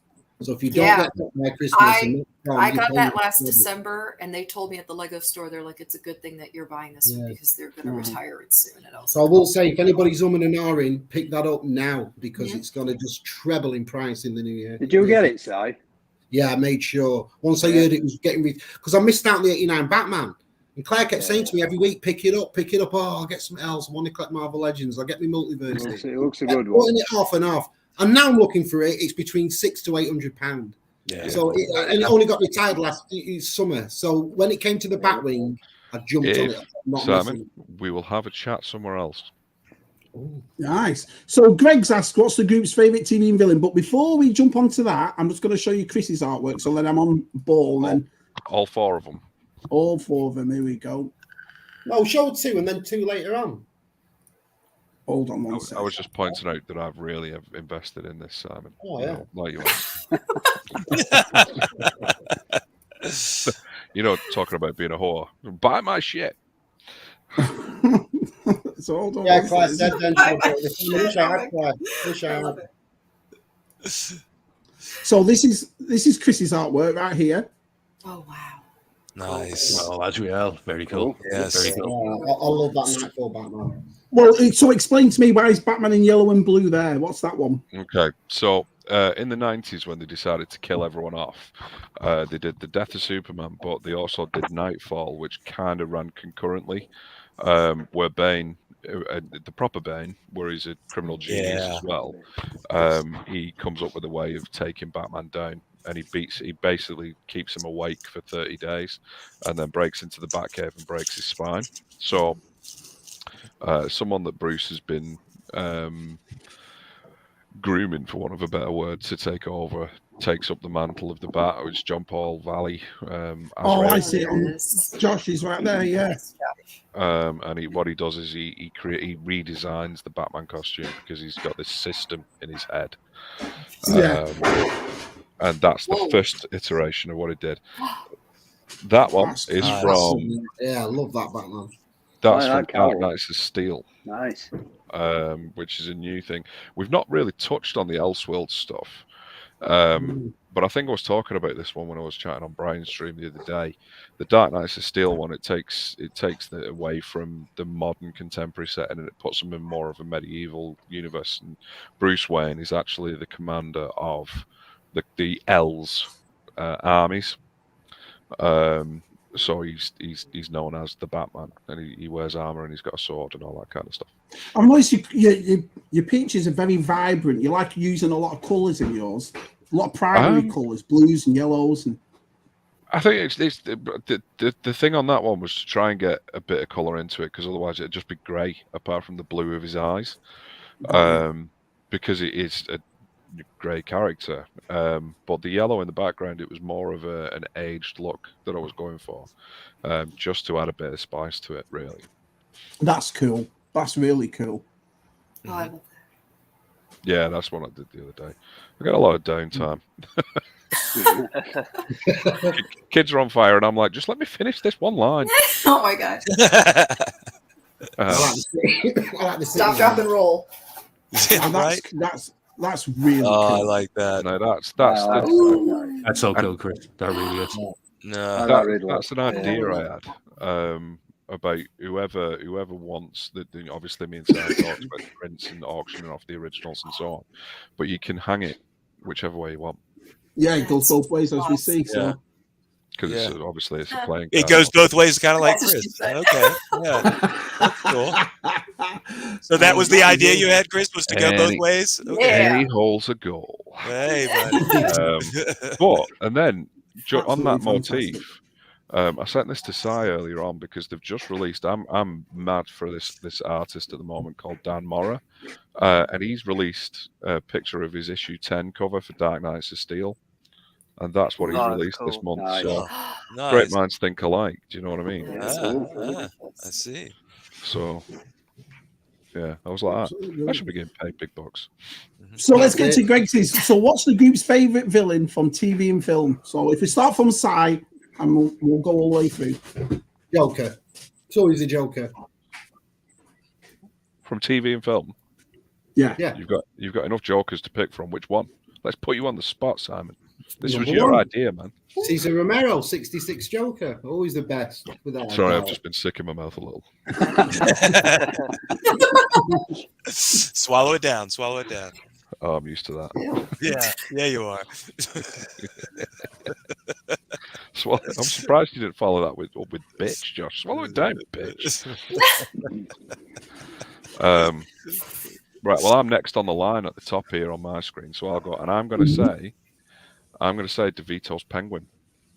Oh yeah. Oh yeah. It was great. I loved DeVito's Penguin. Yeah, had one, so you can't go wrong there, can you? No, I just think there was something understated in his overstated performance. He managed to play. I mean, we watched it the other week because it's my favorite Christmas film. Sorry, well, I'm getting old, you see. I've got to keep shifting position on me arthritis. No, we were watching it the other week. That sciatica. Yeah. I need some of them bat antihistamines. No, and it's the bit where he's because he's hell bent on his revenge on Gotham, but then Max Schreck's talking him into being the mayor, and he goes, "I need you, Oswald. I need you now." So it shows that duality in his, and I just think DeVito was the perfect choice for that. Yeah, and that's not my stomach. The dog's just had a stretch. And gone. Jack, what about you? Yeah, for me, so film, Heath Ledger Joker, and then TV, I'm going to say Mark Hamill Joker. Yeah. And I love the obviously in the animated series, the partnership he has with Harley Quinn, and all the episodes of her in as well are really good. Yeah. Awesome. Shanti? TV, definitely Mark Hamill's Joker for sure. He's just, to me, probably the best rendition, actually. The fact that you can even put the cartoon in the same caliber with the movies says a lot to me. In terms of the movies, I don't know. Again, it could just be a nostalgic thing because that's what I grew up with. But yeah, I mean, I will always love Jack Nicholson's Joker. Jack Nicholson, we've had that before. Always, yeah. I just always will. Yeah. Well, for me, as Chris pointed out, I mean, the Hamill's Joker was on the big screen as well. So I'd say for both me, it would have to be Mark Hamill's Joker, just because he really epitomized the character. And also, like Chris was saying earlier about Conroy's voice for Batman, when I read the comics, I hear Mark Hamill for the Joker, especially reading like The Killing Joke. And that was, well before that thing that they released. No, it was okay, except for the whole Batgirl fantasy thing at the beginning. Batgirl romance was a bit much. It was a bit much. But you also got Michael Ansara's Mr. Freeze in there as well, didn't you, Josh? Because I obviously forgot to mention him. Because Sub-Zero was released theatrically as well. Oh yeah, it's true. That's true. He told me about that the other day. Yeah, Sub-Zero is fantastic. DTM. Well, like I just said, Mr. Freeze. I think I like the tragic story that he has. It sort of matches Batman's in a way. Yeah. And I didn't know that Sub-Zero were released theatrically, so there's my two. Very limited. Mr. Freeze, yeah. Jonathan? TV, it has to be Hamill's Joker. It's just, he just nails the role so perfectly, and he also carries it over into the Arkham game. So it's just amazing. For film, I'd have to go with Heath Ledger. He just worked he made that movie. I just can't imagine that movie being as popular as it was if it hadn't been Heath Ledger in it. I'm surprised honestly, without him, it would be boring. I'm surprised none of these went for Catwoman though, because I thought Pfeiffer in Batman Returns. She was such an iconic villain. Don't see her as a villain. Yeah, I don't. I agree. She's more of like a nuisance, not even an anti-hero. She's just a girl playing hard to get. That's all. Yeah, and I would like to do an honorary mention to Frank Gorshin's Riddler because I love. He was in the 60s. But he was a theatre trained actor. I know that he was. He was heavily involved on Broadway and then got into the Batman, didn't he? So I think you can tell really how talented he was. Yeah. He was really good. Left Coast has come up with something very important to say, which I'd like to share with the whole group. I saw that earlier on. No love for Robin. I can't. Well, let's you know how you feel about Han? You know how you feel about Han? That's how I feel about Robin. Well, there is a reason the fandom voted to kill him. We'll just say they that. only voted to kill Jason Todd. It's funny because a Thousand Skulls said that. A Thousand Skulls said it at the start of the stream. He said, "I voted to kill off Robin." What is it about Robin then? Shouldn't Batman have a ward or? No, it wasn't Robin per se. It was the character of Jason Todd. I can honestly say on my behalf, there is no Batman without Robin. He's the greatest sidekick ever. Absolutely love Robin. There's no. I love Tim Drake. I think he's the best. I can't tell if you're being serious or not. 100%. And the vote was pointless. They decided beforehand to kill off Robin, so it was just a marketing stunt. Like Jason Todd was always going to die. They never had two comics ready to go. They had to bring him back. Yeah, but they brought him back as a really. That's it was actually really good. They always bring them back, Josh. They're never going to kill off a main character for long. I mean, Red Hood was for excellent. 20 years. They Red did leave Hood him dead for a long time. Yeah.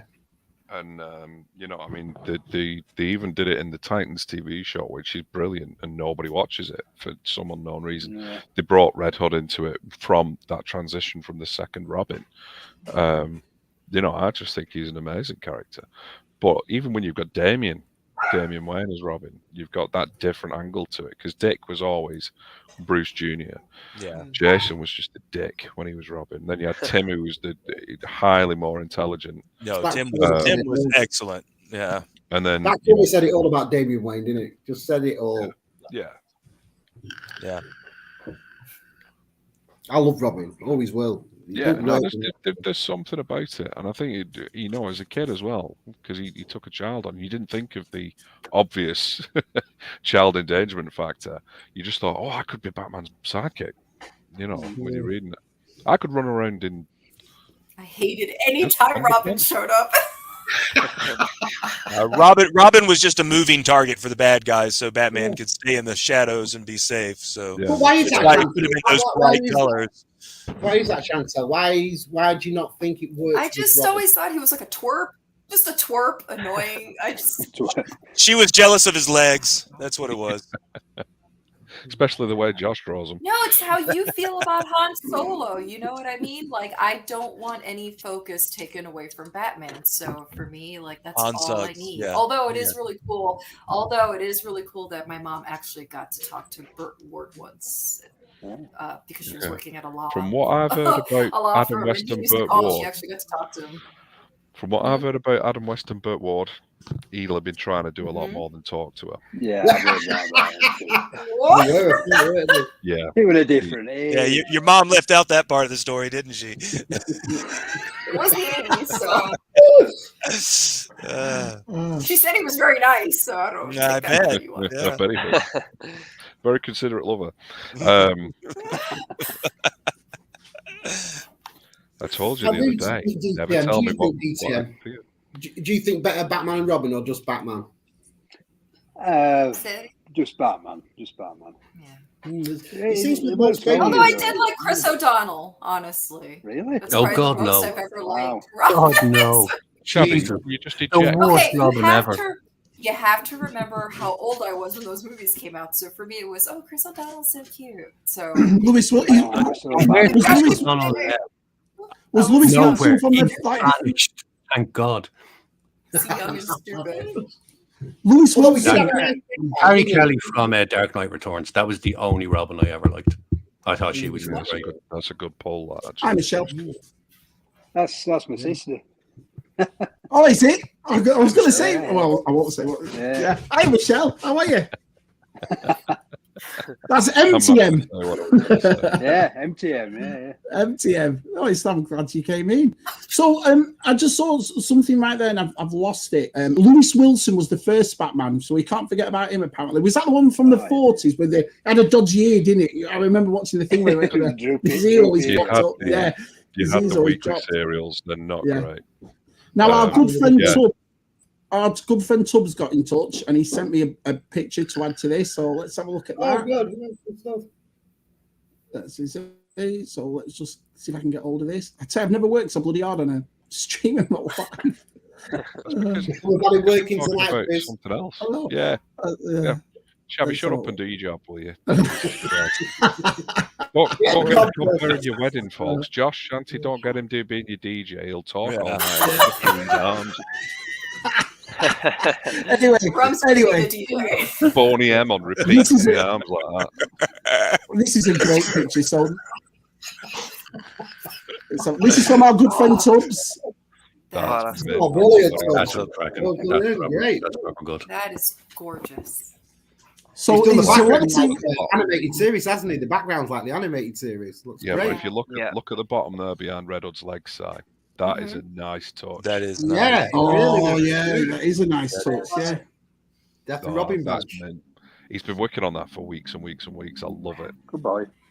I've got to say about Tubbs, he shows his art every Tuesday. And one thing I've come to notice, being an artist myself, is that he sticks to it, and he's been sticking to it every week, that his work's got better and better and better every single week.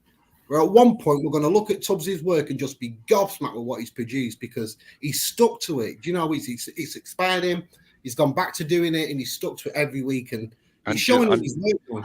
He's so grateful for any kind of tips and tricks that you give him as well. You know, he's I mean, like he showed that picture. I was like, your foot, it's just the angle of the foot you've got on there, Tubbs. And I was like, oh, should I have said that? But he took it and he went, no, do you know what? You're right there, Chris. You know, the stuff that he's pumping out week on week is really, really good. Yeah, and like Simon said there, like from watching Tubbs every week on the show, and you see from when he started, and you see the improvement in his work, and it's absolutely, like, from someone who can't draw, it's absolutely amazing just to see the progression to what he can do now. Like, it's stunning. Definitely. I think, do you all inspire each other as well? So when you see each other's artwork, again, because I don't draw, do you think, oh, that inspires me to make this picture and that picture? And do you know? I mean, I think I sigh. I'm forever doubting my own ability and stuff like that. But it's become apparent that everyone has loads of different styles and stuff. You know, I'm more comic-y based, whereas and Sai's brilliant with his black and white ratios and his shadows and stuff like that. But seeing what Christian did the other day, and I've been working on my dinners and and watching telly of an evening, I've been working on my stuff, and to see what Christian had knocked out in a couple of days, I actually got quite depressed about it. Why? I don't see. I don't understand that, because I'd admire them. You're all different. You're different artists. But you know, that's the thing about being able to do something. You're never satisfied with how you do it. You know, I mean, I'm not been ignoring everyone when they're on the screen, but I've been sketching away, as you know, because I did promise Betty the other day that I would do a live sketch on the show. So I've been sketching away just in the background, just a nice little thing, because there's not going to be a print of this one available, but it is going to get thrown into the original art thing. So whoever wins the auction is going to get this extra sketch that was done live on the show, because we want to try and generate as much. We're not going to get into the meaning behind it, because everyone will just get really fucking morose. You know, oh yeah. No, but I understand exactly what you mean. It's like when people see me dancing, they wish they could dance like Shabby, but they can't. So I understand. The first time that's your Shabby. That's it. I was like, I was thinking 999. Whatever. I thought you were having a seizure. Shabby. Right, it's true. You could get 100 compliments, and it's that one criticism, and then that's you're done. You know. You are right. block them, that's all you do. You just block that person, so you don't have to see their crap anymore. Our friend Stu, Universal Toy Collector, asks, "Where do you rate the Gotham series?" Now, I thought it was all right, a bit cheesy for me, a bit cringy, but it was all right. Honestly, I struggled with it. I've not seen it. I don't think I made it all the way to end. Yeah, it had ups. No, I didn't, DTF. I didn't. Yeah. I knew what happened there. He became. You saw him in the bat suit, but I never saw all the way through. I think I did like the Penguin Riddler in that, though. I thought Penguin and Riddler were good. But again, that shows the thing about. Did everyone hear me burp then or something? No, no. I'm not well. You're not telling me. Christian's comment. I can't believe I've just lost it. Unbelievable. I'm doing so well as well. His wife passed by and asked why there's someone dressed up like Dracula. Yeah, hello.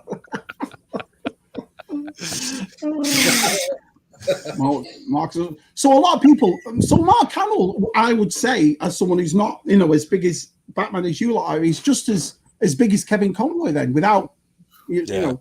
Did they go with each other? Were they mostly in the same episode? That's a bit of a leap from talking about Gotham. Yeah. Honestly, fire this guy for the next one, I tell you. The two go hand in hand. It's the whole thing about Batman and Joker, which we were arguing about when Josh, who's wrong, said that Joaquin Phoenix was a good Joker movie. I saw that. I've not got my readers on, so I'll just go like that. But no, Chris, I'll do it for you. But well, you can tell it's been a good stream because we got the sight scene. So well done, everyone. Yeah. Well done. Oh, you dick! I was writing that down then. Man, I can't wait for us to I've saved it. Don't worry. I've saved the link. Don't worry about it. Just watch the replay, Chris. Oh no, I don't want to watch myself with this voice. I sound like Barry White.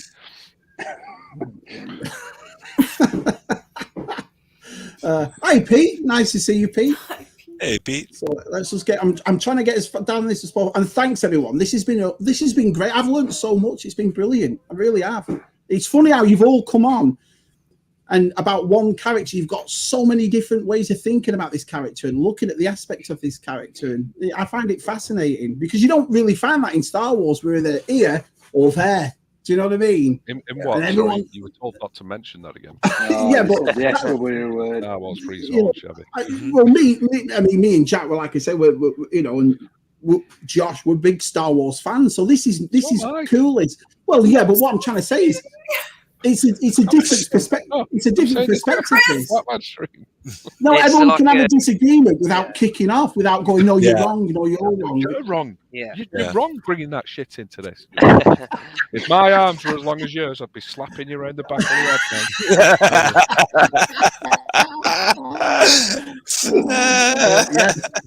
So much of pictures.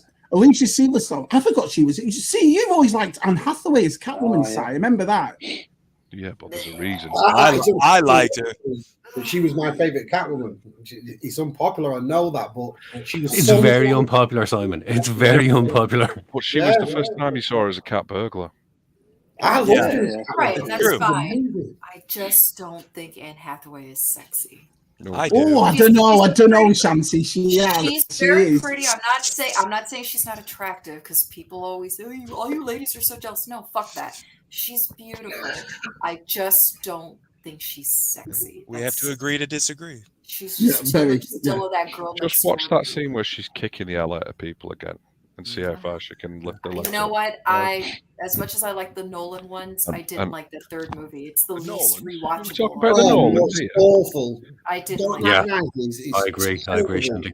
Yeah, I'm sorry. It's just Dark weird. Knight is the one that I've rewatched the most. Yeah, it's just bizarre. Like he goes to the doctors, and the doctor says to him, "Oh, your niece fucks. That's it. You no more of this." And Tom Hardy needs to stop with the accents. Can we just address Reynolds' reviews comment there? He doesn't need to feel like that, because I think his videos are absolutely fantastic and cool. I do. I don't know why he does that. He's a bloody movie merchant, isn't he? Absolutely fantastic. He does worry a lot, doesn't he? And cool. Doesn't need him. I wouldn't change anything about the way Reynolds does it. Have you noticed how he's not picking up on this at all? He's doing everything right. So he's not picking up on it, is he, Si? They're absolutely fantastic and cool. Do you want me to type it in the chat so you get the meaning of it? This is catchphrases. No, his videos are great. They're perfect while you're having a dump on a Sunday morning. Yeah, they're really good. Well, what did I say yesterday, Josh? Talking about criticizing. I thought yesterday's episode of Scarab After Dark was fucking terrible. Oh, yeah. I'm not surprised if them's the pictures he's putting in. I've just been very self-critical. I sneaked on Scarif yesterday, and I came on and you were talking, Shantini, and you go, "No, 3PO's definitely done it with R2D2." So what the hell is this? What am I watching? Do you know what I mean?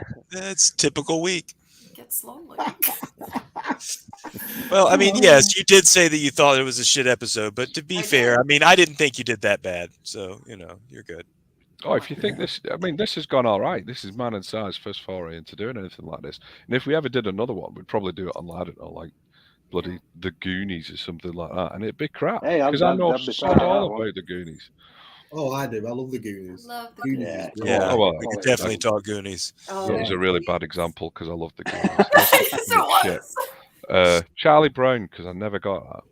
No, I never got Charlie. No, I never got Charlie Brown. Slacius has put, he would give Anne Hathaway a Golden Globe. There you go. Charlie Brown. I'd give her something. Yeah, I don't know. A purple head. Yeah. Sorry, it's Michelle Pfeiffer for me. Yeah. No, who would you like to see play Catwoman? Who do you think would be a good? I mean, obviously we've just got Zoe Kravitz, and I think she's a great. I didn't mind Zoe Kravitz. I just can't wait for, I guess, a fancier cat. I get it. She's just starting out, so I understood the costume worked in the Batman. Yeah. But I think I want something a little more. I'm going purely off who my favorite actresses are at the moment, and it'd be probably Alexa. Have you watched The Man in the High Castle? No. The remake of Clash of the Titans. I'm just going to say a name because nobody knows her anyway. Get on IMDb, Alexa Davalos. She is stunning. I'm just laughing at Brian's comment at the bottom. That's really funny. Please comment. Brian, see it. I am actually watching the Batman live in concert in April. I can't wait. Oh, that'll be good. Yeah. Love those type of That's things. going to be The thing awesome. is, Brian's just said that about Zoe Kravitz. I would love to see her stepdad beat the crap out of him for going there.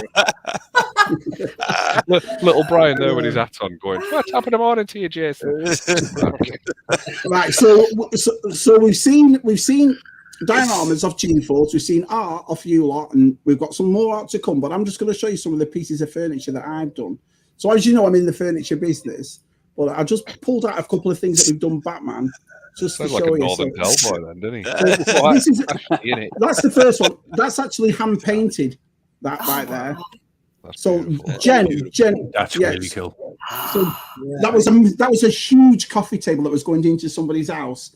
And Simon, what is that Batman? Because I'm not sure. This is Jen's artwork that she did this. Capullo's Joker.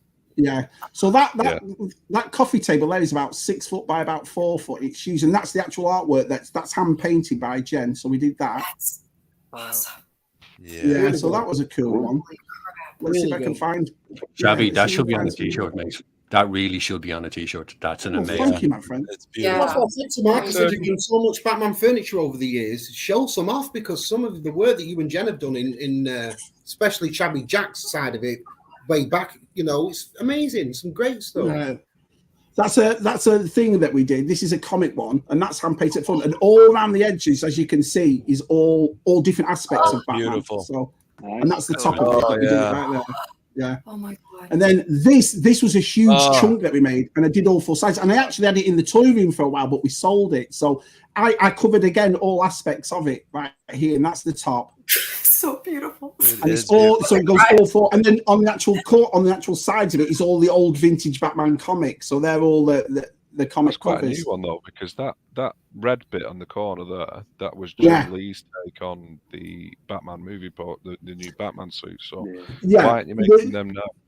Well, because we've got to be careful, you see, through licensing and so forth, we can't go mad. Do you know what I mean? We talk to all the big wigs, and if we're not mass manufacturing, we're all right. So what we do tend to do is just make ones of ones, if you will. But I've done hundreds of Batman pieces on tables, coffee. I just wanted to show you a couple of them that were a bit different. Brilliant.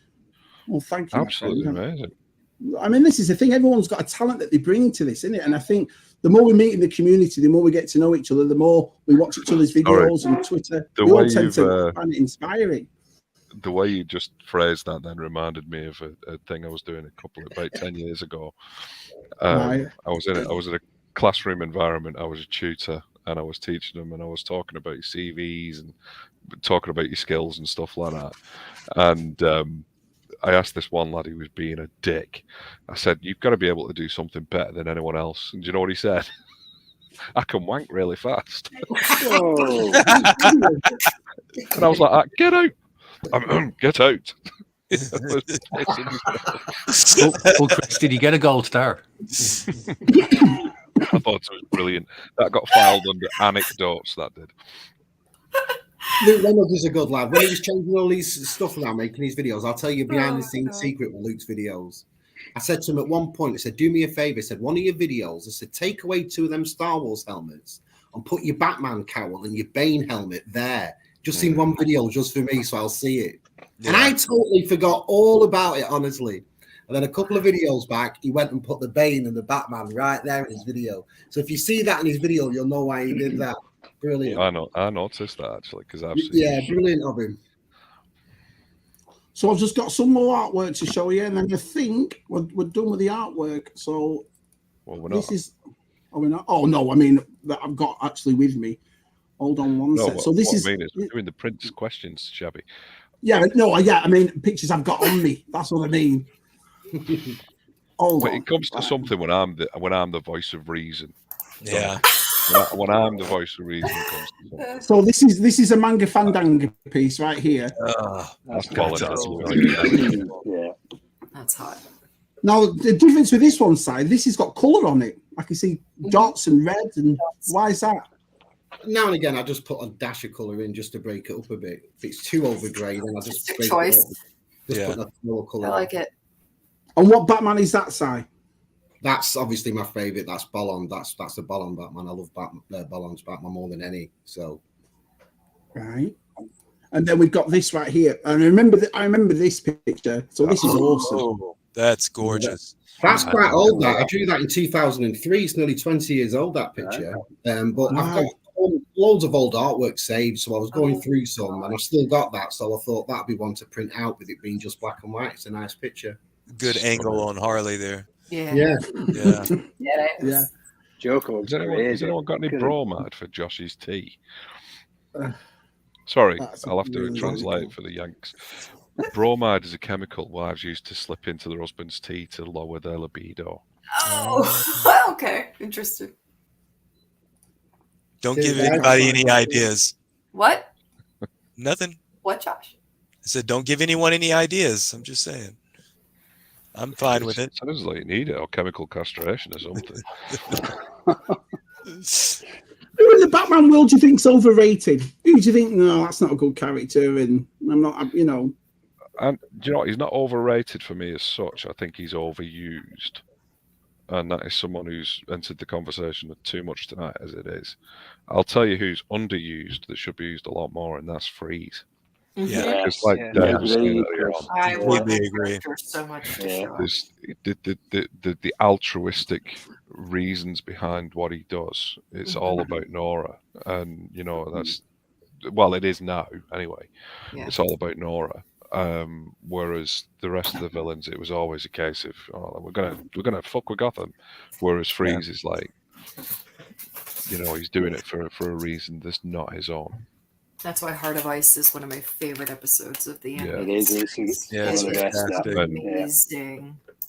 Yeah, and they actually gave him a good send off in the Batman Beyond stuff as well, and showed what he was like when Nora had gone. Because at the end of Sub-Zero, she unfreezes and she goes, "Why don't we just enjoy the time we've got left?" And he realizes that it's all been fruitless. So that in itself is heartbreaking. Yeah. My voice is really going. Can you tell? Overuse the Riddler. Oh, you were getting emotional. Yeah, I want Two-Face. Yeah. Because I really enjoyed Aaron Eckhart, but they took so long to get to him being Two-Face in The Dark Knight, and it sucked because we only got so little of it. And then Tommy Lee Jones was a waste. So I would like a really good Two-Face story. Yeah, I think that the reason that they took so long to get there with Aaron Eckhart was to show the fall from grace. Oh, and that's fine. I understood that, but it just sucked that they killed him off in the end, and we barely. I think they should have saved Two-Face for the third movie. Yes, that's what I would have preferred. Like Bane was a great character in the third film, and Tom Hardy played him amazingly. But well, I mean, the reality is the second film was a Two-Face origin story. Really, it was. The Joker was just a plot device more than anything else.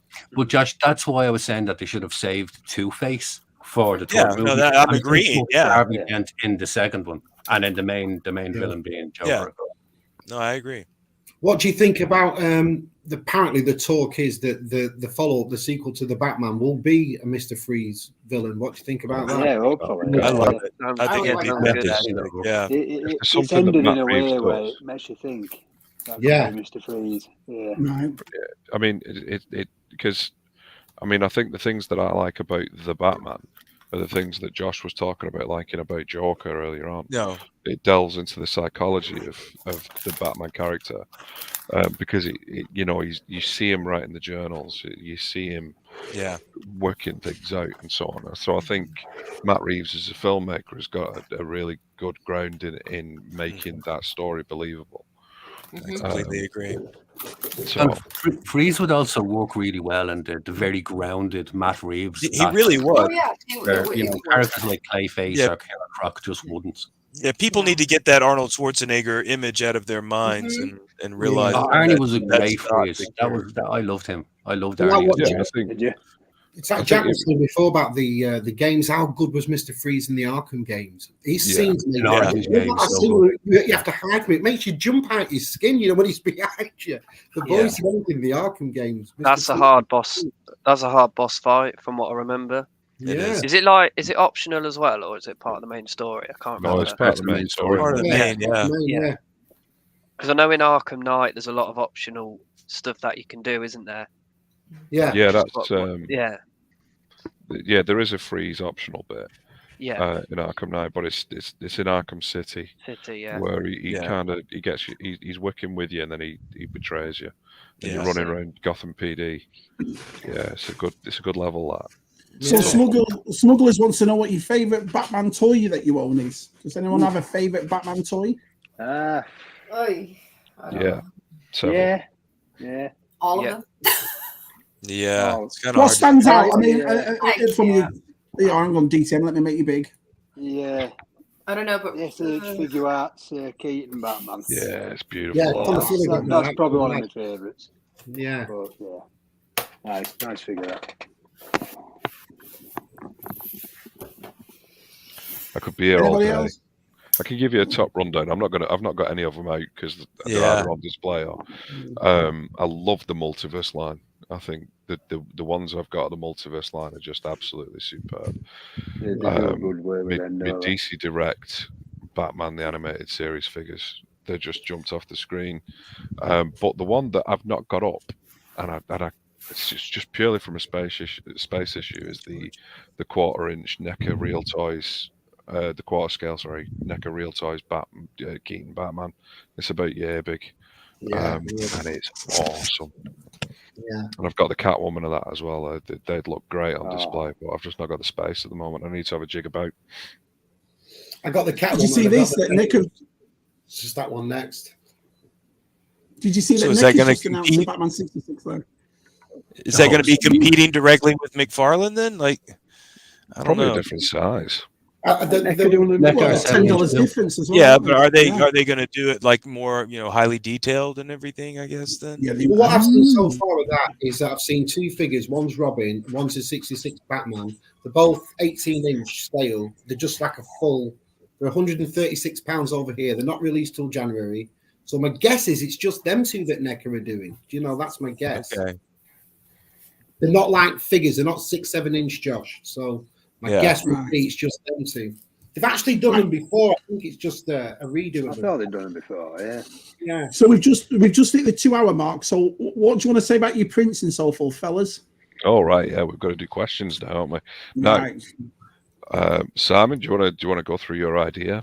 Oh, why are you me? All the artwork that you've seen tonight, we're going to put together, and we're giving away is 10 prints, so 10 wins. So I'm going to ask you 5 questions, and Chris is going to ask 5 questions. Same for those in the chat as well as on screen. Whoever comes up with the first right answer, you win a print. It's 5 questions each. 5 off me, 5 off Chris. No, so my first question is, when it comes to Batman, for me, this is for the chat, this is for the screen. Say. Would it not be better, for interests of fairness, if the people in the chat and if the people on the screen want to enter, they go into the chat now? Do you know what I mean? Yeah, that's fair.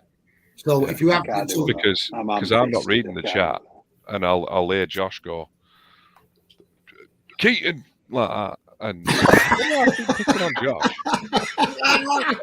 Keaton in a northern brogue. But you know what I mean? Just Well, all right, then, we'll do it like that. There's 10 giveaways. So the first person that pops up in the chat is it pops up on screen, answers the first question, like the first is that right? No, that's not right.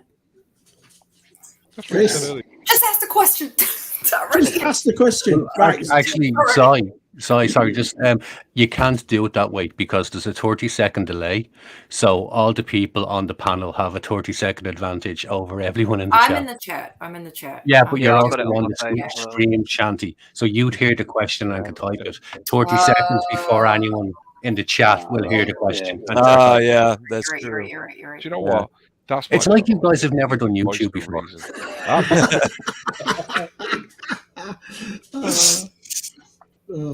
I've not been. My foray into YouTube is basically calling Tez a rent boy. We'll just get that out. Do you know what I mean? Yeah. Which rent boy is? Here's the first question. Which rent boy is usually seen at Plymouth Docks? Tez. Right. Let's have a look.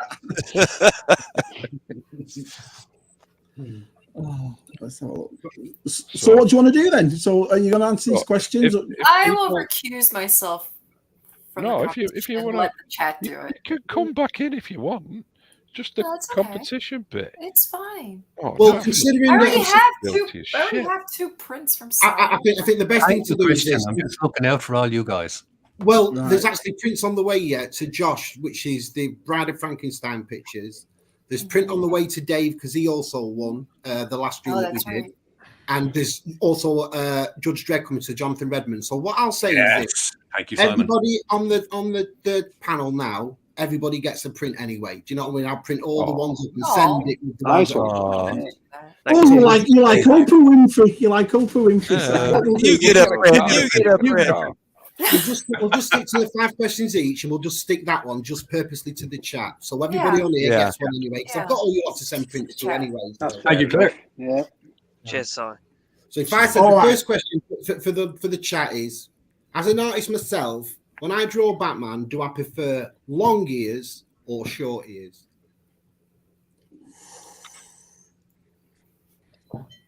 And first in the chat wins. First one. Let's have a look who it is.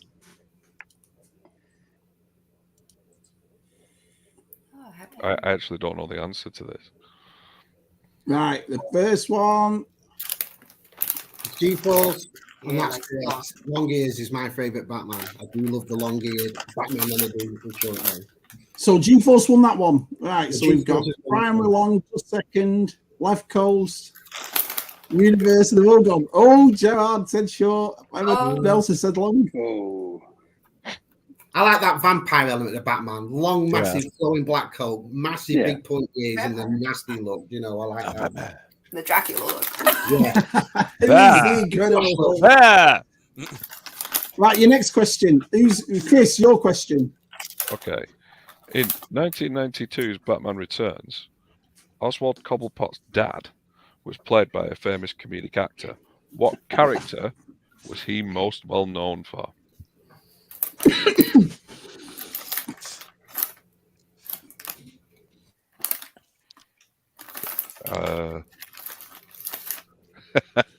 John O's not happy with that. I didn't say they're all going to be easy. Oh, there you go. Our James has got in. James has done it. So James got it. Write these down, Mark. Write these down, buddy. Daddy Jenkins. Oh, hold on, let me get I'll write them down. All right, Chris. Who got the first? G-Force first. James McCurk got the second. Isn't the correct answer Jennifer Lawrence?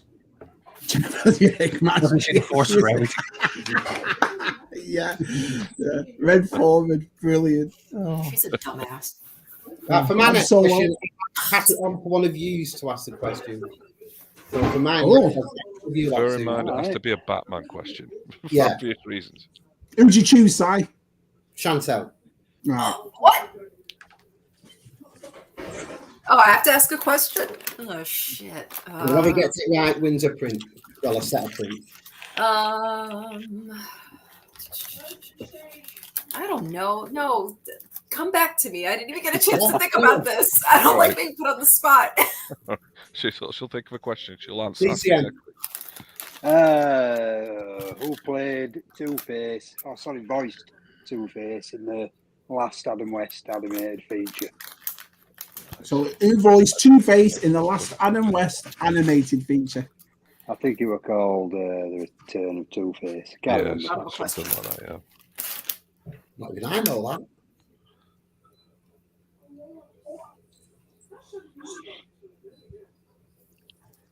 I can hear Google going.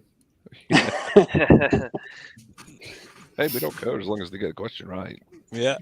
By the way, while we're waiting for an answer, I know she's super fantastical, but I would really like Poison Ivy to be redone, like live action. Yeah. I really would like to see that. Brilliant villain. Brilliant. Tubbs has got it. Yep. I'll just write Tubbs. Was it William Shatner? We're all shatters. Yeah. I knew that, Dave. Yeah. Okay. What's really impressed. That's 3, isn't it now? I know too much about William Shatner. That's all. Did you know that he did a line of ladies' undergarments, but the branding was crap? It was called Shatner Pants. I used to have a pair. Yeah.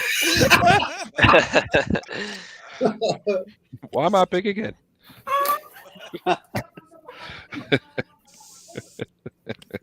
Shabby's forgetting which buttons do what now. He's tired, bless him. We owe him a pint, Si. Right. So question number 4. Go on, I'm going to go for Jono on this one. Okay. Killing Joke is my favorite Batman comic ever. What year did the original comic, not the graphic novel, the comic come out?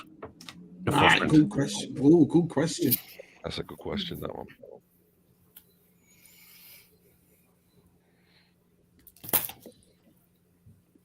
Left Coast, is that a guess? No. Brian's that a guess? TJC. 1986. Yep, TJC. TJC got it. Actually, no, TJC. it's not. Sorry, that's my bad. It's not. No, It's Universal Toy Collector. It's 1988. Oh, Stu got it. Stu got it right. Right. So I got my own question wrong. TJC. You can't get these questions, can you? Do you know what I mean? How much that was, Chris, back in the day? Oh, I know. £2.50. $2.50. oh wow. £3.50 back in the day. Josh, do you want to go for a question, mate? No, I'm good. I have one now. I have one now. Let her go. Yeah, I she have got one skipped now. over. I'm working on it. Okay. Well, I love Catwoman. So for the Batman Returns movie, which actress wanted the part so bad that she actually scared Tim Burton so much that he hid in his office from her? Question.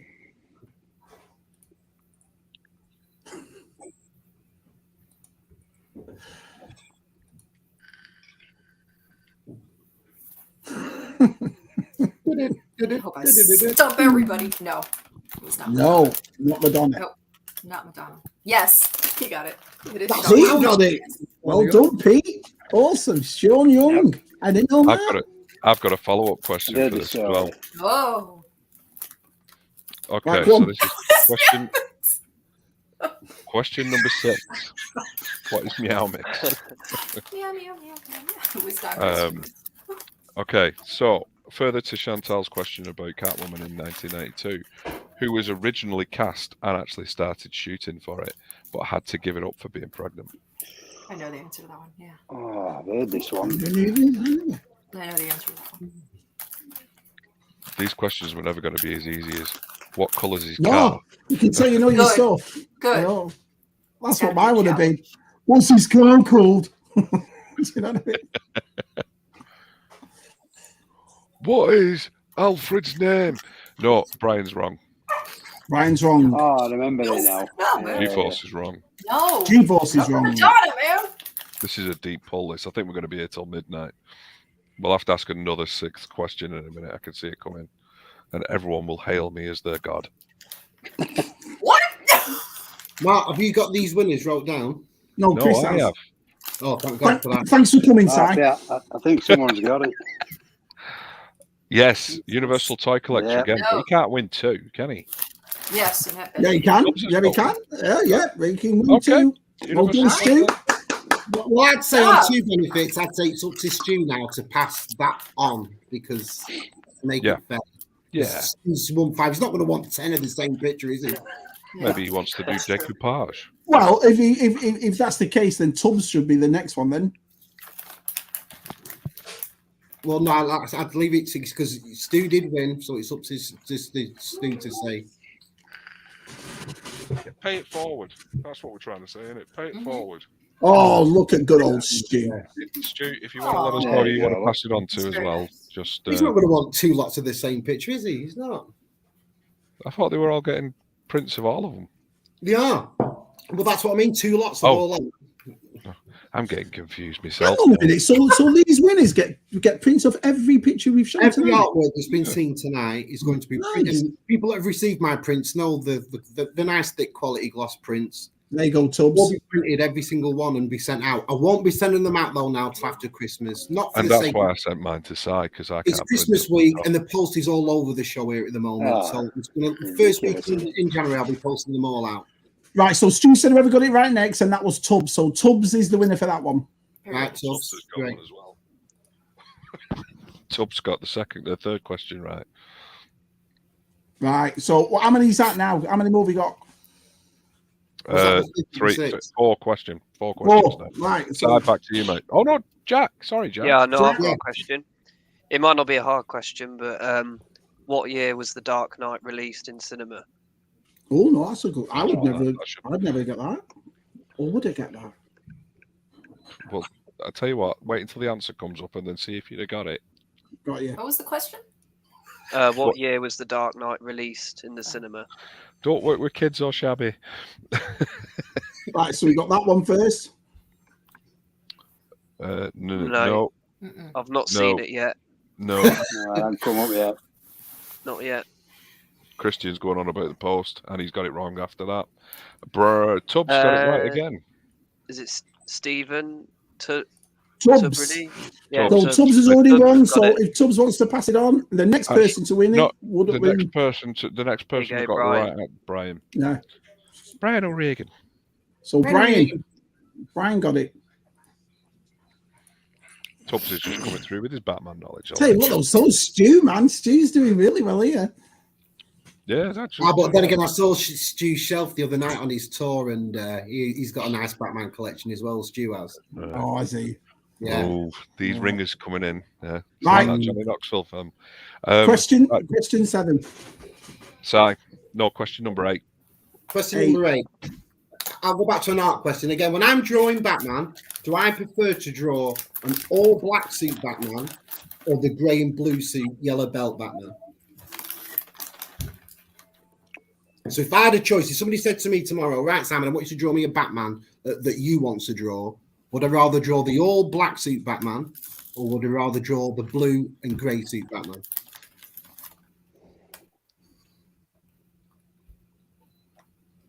There's the first one, black and white.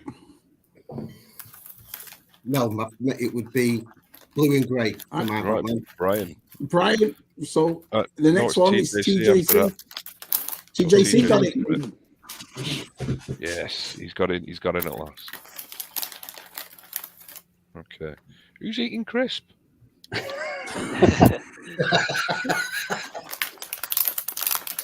not sharing them. They look Brunch. Oh, I like them, yeah. They look really nice, actually. Can't take her anywhere. I'm sorry. No, I'm starving. I answered before I finished. All right. Question number 9. Come on. Let's get a move on. Right, question number 9. Let's go for a nice, easy one. Okay, and this is a Star Wars related one. So, who played Harvey Dent in the original 1989 Batman movie? Oh, good one.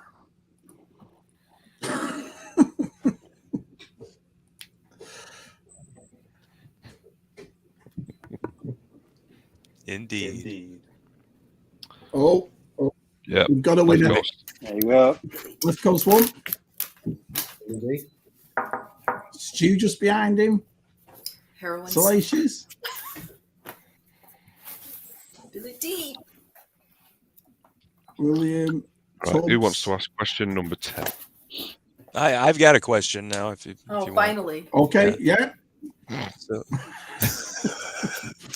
So who played the first live action theatrically released Batman and what year?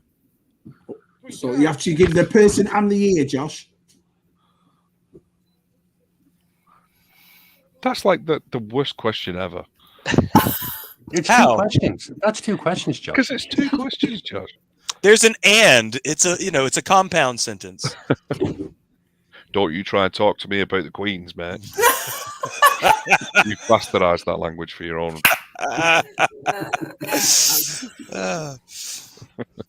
Here's a little mention for Jonathan Redmond. I know he's a fan of this comic. Oh, yes. So we've got Keaton 89. Yeah, that's Simon Bisley. Can't go wrong with that man. Luke Wilson 1943. That's who it is. Connor got it. Yep. Who's Connor that? won. Connor. What? Connor. 1943 Luke Wilson. Luke Williams. Luke Wilson. 1940s. 1940s guys. Good answer. Nice try. Right, well, I think we've gone 2 hours 20 minutes, so I think we're going to call it now. I was going to invite people in, but I think we've gone on too much. But anyone got anything to say before we finish? Si, Chris? All I'll say is, on the artwork front, all is not lost if you really want those things, and I think it's worth it for everyone else. Just go through them again, Mark, if you can. Just go through the artwork so you know what they're getting. Jeepers. At some point, hold on. We should have got Taz, Chris. He's busy. So got to earn that money. Yeah, his mouth's full right now. Yeah. I think to say I had them all nice and done. I was doing it in segments every half an hour. Now he wants me to put them all together. Right, hold on a sec. Right. No, do you know what? We're taking the piss. We're throwing some shade, but he's done a. I tell you what we'll do, Si. I tell you what we'll do. We'll put them all together and we'll put a picture on Twitter or on YouTube so everyone can. Everyone can see it. But I'll try. Yeah. Let's have a look. Bloody hell! Right, what he meant there, I'm a total amateur. I don't know what I'm doing. I'm getting all confused now. Oh, he's done it. That one. Okay. That one. That's just done it. That one. So those two. That's my favorite. Look. I love that. So we got those three. She's hot. Oh my god. Yeah, I'm all for Harley. Is Tubbs wanting to do this too? Because and Detty, because I've got theirs as well. Yeah. Everyone's is in it. Everyone. Right. Well, hang on one sec. Bloody hell. But again, I've got G-Force as well. That's a brilliant bat signal you made there. Really good. Yeah, G-Force can send that to me.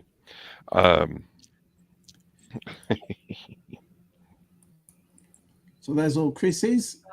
Y'all are so talented. So that lot, along with, you can make me big if you want, Shabby. Yeah, I bet you can. Yeah, just reach over. Do the picture, Shabby. No, just reach over, Shabs. Do this, Shabs. Bloody hell, hold on. Right, and we've got Tubbs's right there. So Tubbs's is on it. Tubbs, and like I said before, Tubbs's is proper impressive. Yeah. Right, and then I've got one more to show, and that's the lovely Nippy. Yeah, sorry, Detty. Lovely Miss Detty's right there. So that's all the artwork that you could win. Well, who's won? Yeah, they'll all be printed up really nice. Yeah, right. Hang on, let me make you big now. They'll be printed up right nice. I've been sketching away on this one throughout the stream. Yes. Really so what I'm going to do is I'm going to finish that one off. It's just going to be black and white with a hint of colour. But there's going to be no prints of that one. That's just going to be thrown into the actual auction for all the original art. We're going to do the final details of that over the next couple of weeks. And what we're thinking of, all money raised from that is going to be going to charity. And me and Simon had both said about cancer research. You know, it's something that touches everyone at some point in their lives, just to get a bit morose for a minute. And it's what actually took Kevin Conroy from us. So I just think we both think it'd be apt for us to do that and try and raise a bit of cash for it. But that's awesome, going to be a job lot auction of everything, including this sketch, which will be a one of a kind. No prints, no nothing. It'll just, well, Sar's probably going to make a print of it for himself because that's what he's like. But you know, there's going to be that one job lot, and then you get this in there as well, and then it's to do with as you please. You know, give it to a friend, whatever. But that's what we're going to be doing. And thanks for everybody that submitted all their artwork in. I think you know, people put the time out to do this, and I appreciate that a lot. Yeah, I mean, it started off as an idea of. And to have the response that we've got for it is just this really, really good. And thank you to everyone that's come into the chat, into the chat and into the screen and everything tonight. Josh, Chunky, Jonathan, thank you. No, you know, I needed you lot to do this, to be fair, because you know, as you know, Mark is the one that has the YouTube channel and all that. I'm as entertaining as a wet fart. Do you know what I mean? So. Which is very entertaining because when someone else is doing a wet fart, it's the best thing ever. That look of sheer terror across the face. That's me, I was like, never trust that one. How does it go from that, DTM? How does he go My from mom actually doing asked the me to go charity out and with thanks her. a lot to Yeah, wet farts? Unbelievable, isn't he? Unbelievable. That's the humour on, isn't it? That's us. And I'll tell you what I'd like to do. I'd like to thank all the chat too, because this has been roughly around for the 2.5 hours, 40 people in here, and it's gone up and down just a touch now and then. So I really do appreciate it. Thank you so much. That's really nice, everybody. Right. Yeah. No, anything else to say before we go? My mom wanted me to go out with her like an hour before the stream started at 3 o'clock, and I said no. There's a stream going on at 3 o'clock about Batman, and I'm not missing it. So sorry, go by yourself. I really enjoyed I it. was like, absolutely not. I was like, any chance to talk about Batman, I'm going to take that chance. It's just intriguing, like I said When to you someone like say- me. I just different love him. people's, I love all him. these different people's perspectives and all the differences. It's been fantastic. From the toys to the movies to the comics to the TV shows. All of you have brought something with you, so it's been fantastic. I've loved It's it. just so psychologically complex. It I is. love psychology. I mean, so. I could talk about Batman for years, Oh, yeah. and I have been doing. Usually, when the wife's like got a bit of insomnia and she wants to go to sleep, I hate him. And one thing that I would ask Chanty is, she didn't want you to go out to her with her to the hospital. She's not like having some kind of No, she wanted to medical go to emergency. and Bath and Body Works, and I said no. Lick your finger and stick it in that blood socket. I don't care if you bleed out, Mom. Shut up. Thank you, my friend. Die I really later. appreciate that. I got to talk about Batman. Where's I my really do inheritance? appreciate. She wanted to And go back. everybody, like I said, everybody's turned up. It's been absolutely brilliant. So thank you all so much. Thanks to all the chat. Thanks to all the people on the panel. And we'll see you all soon. Thanks a lot, everyone. See you guys. Bye all.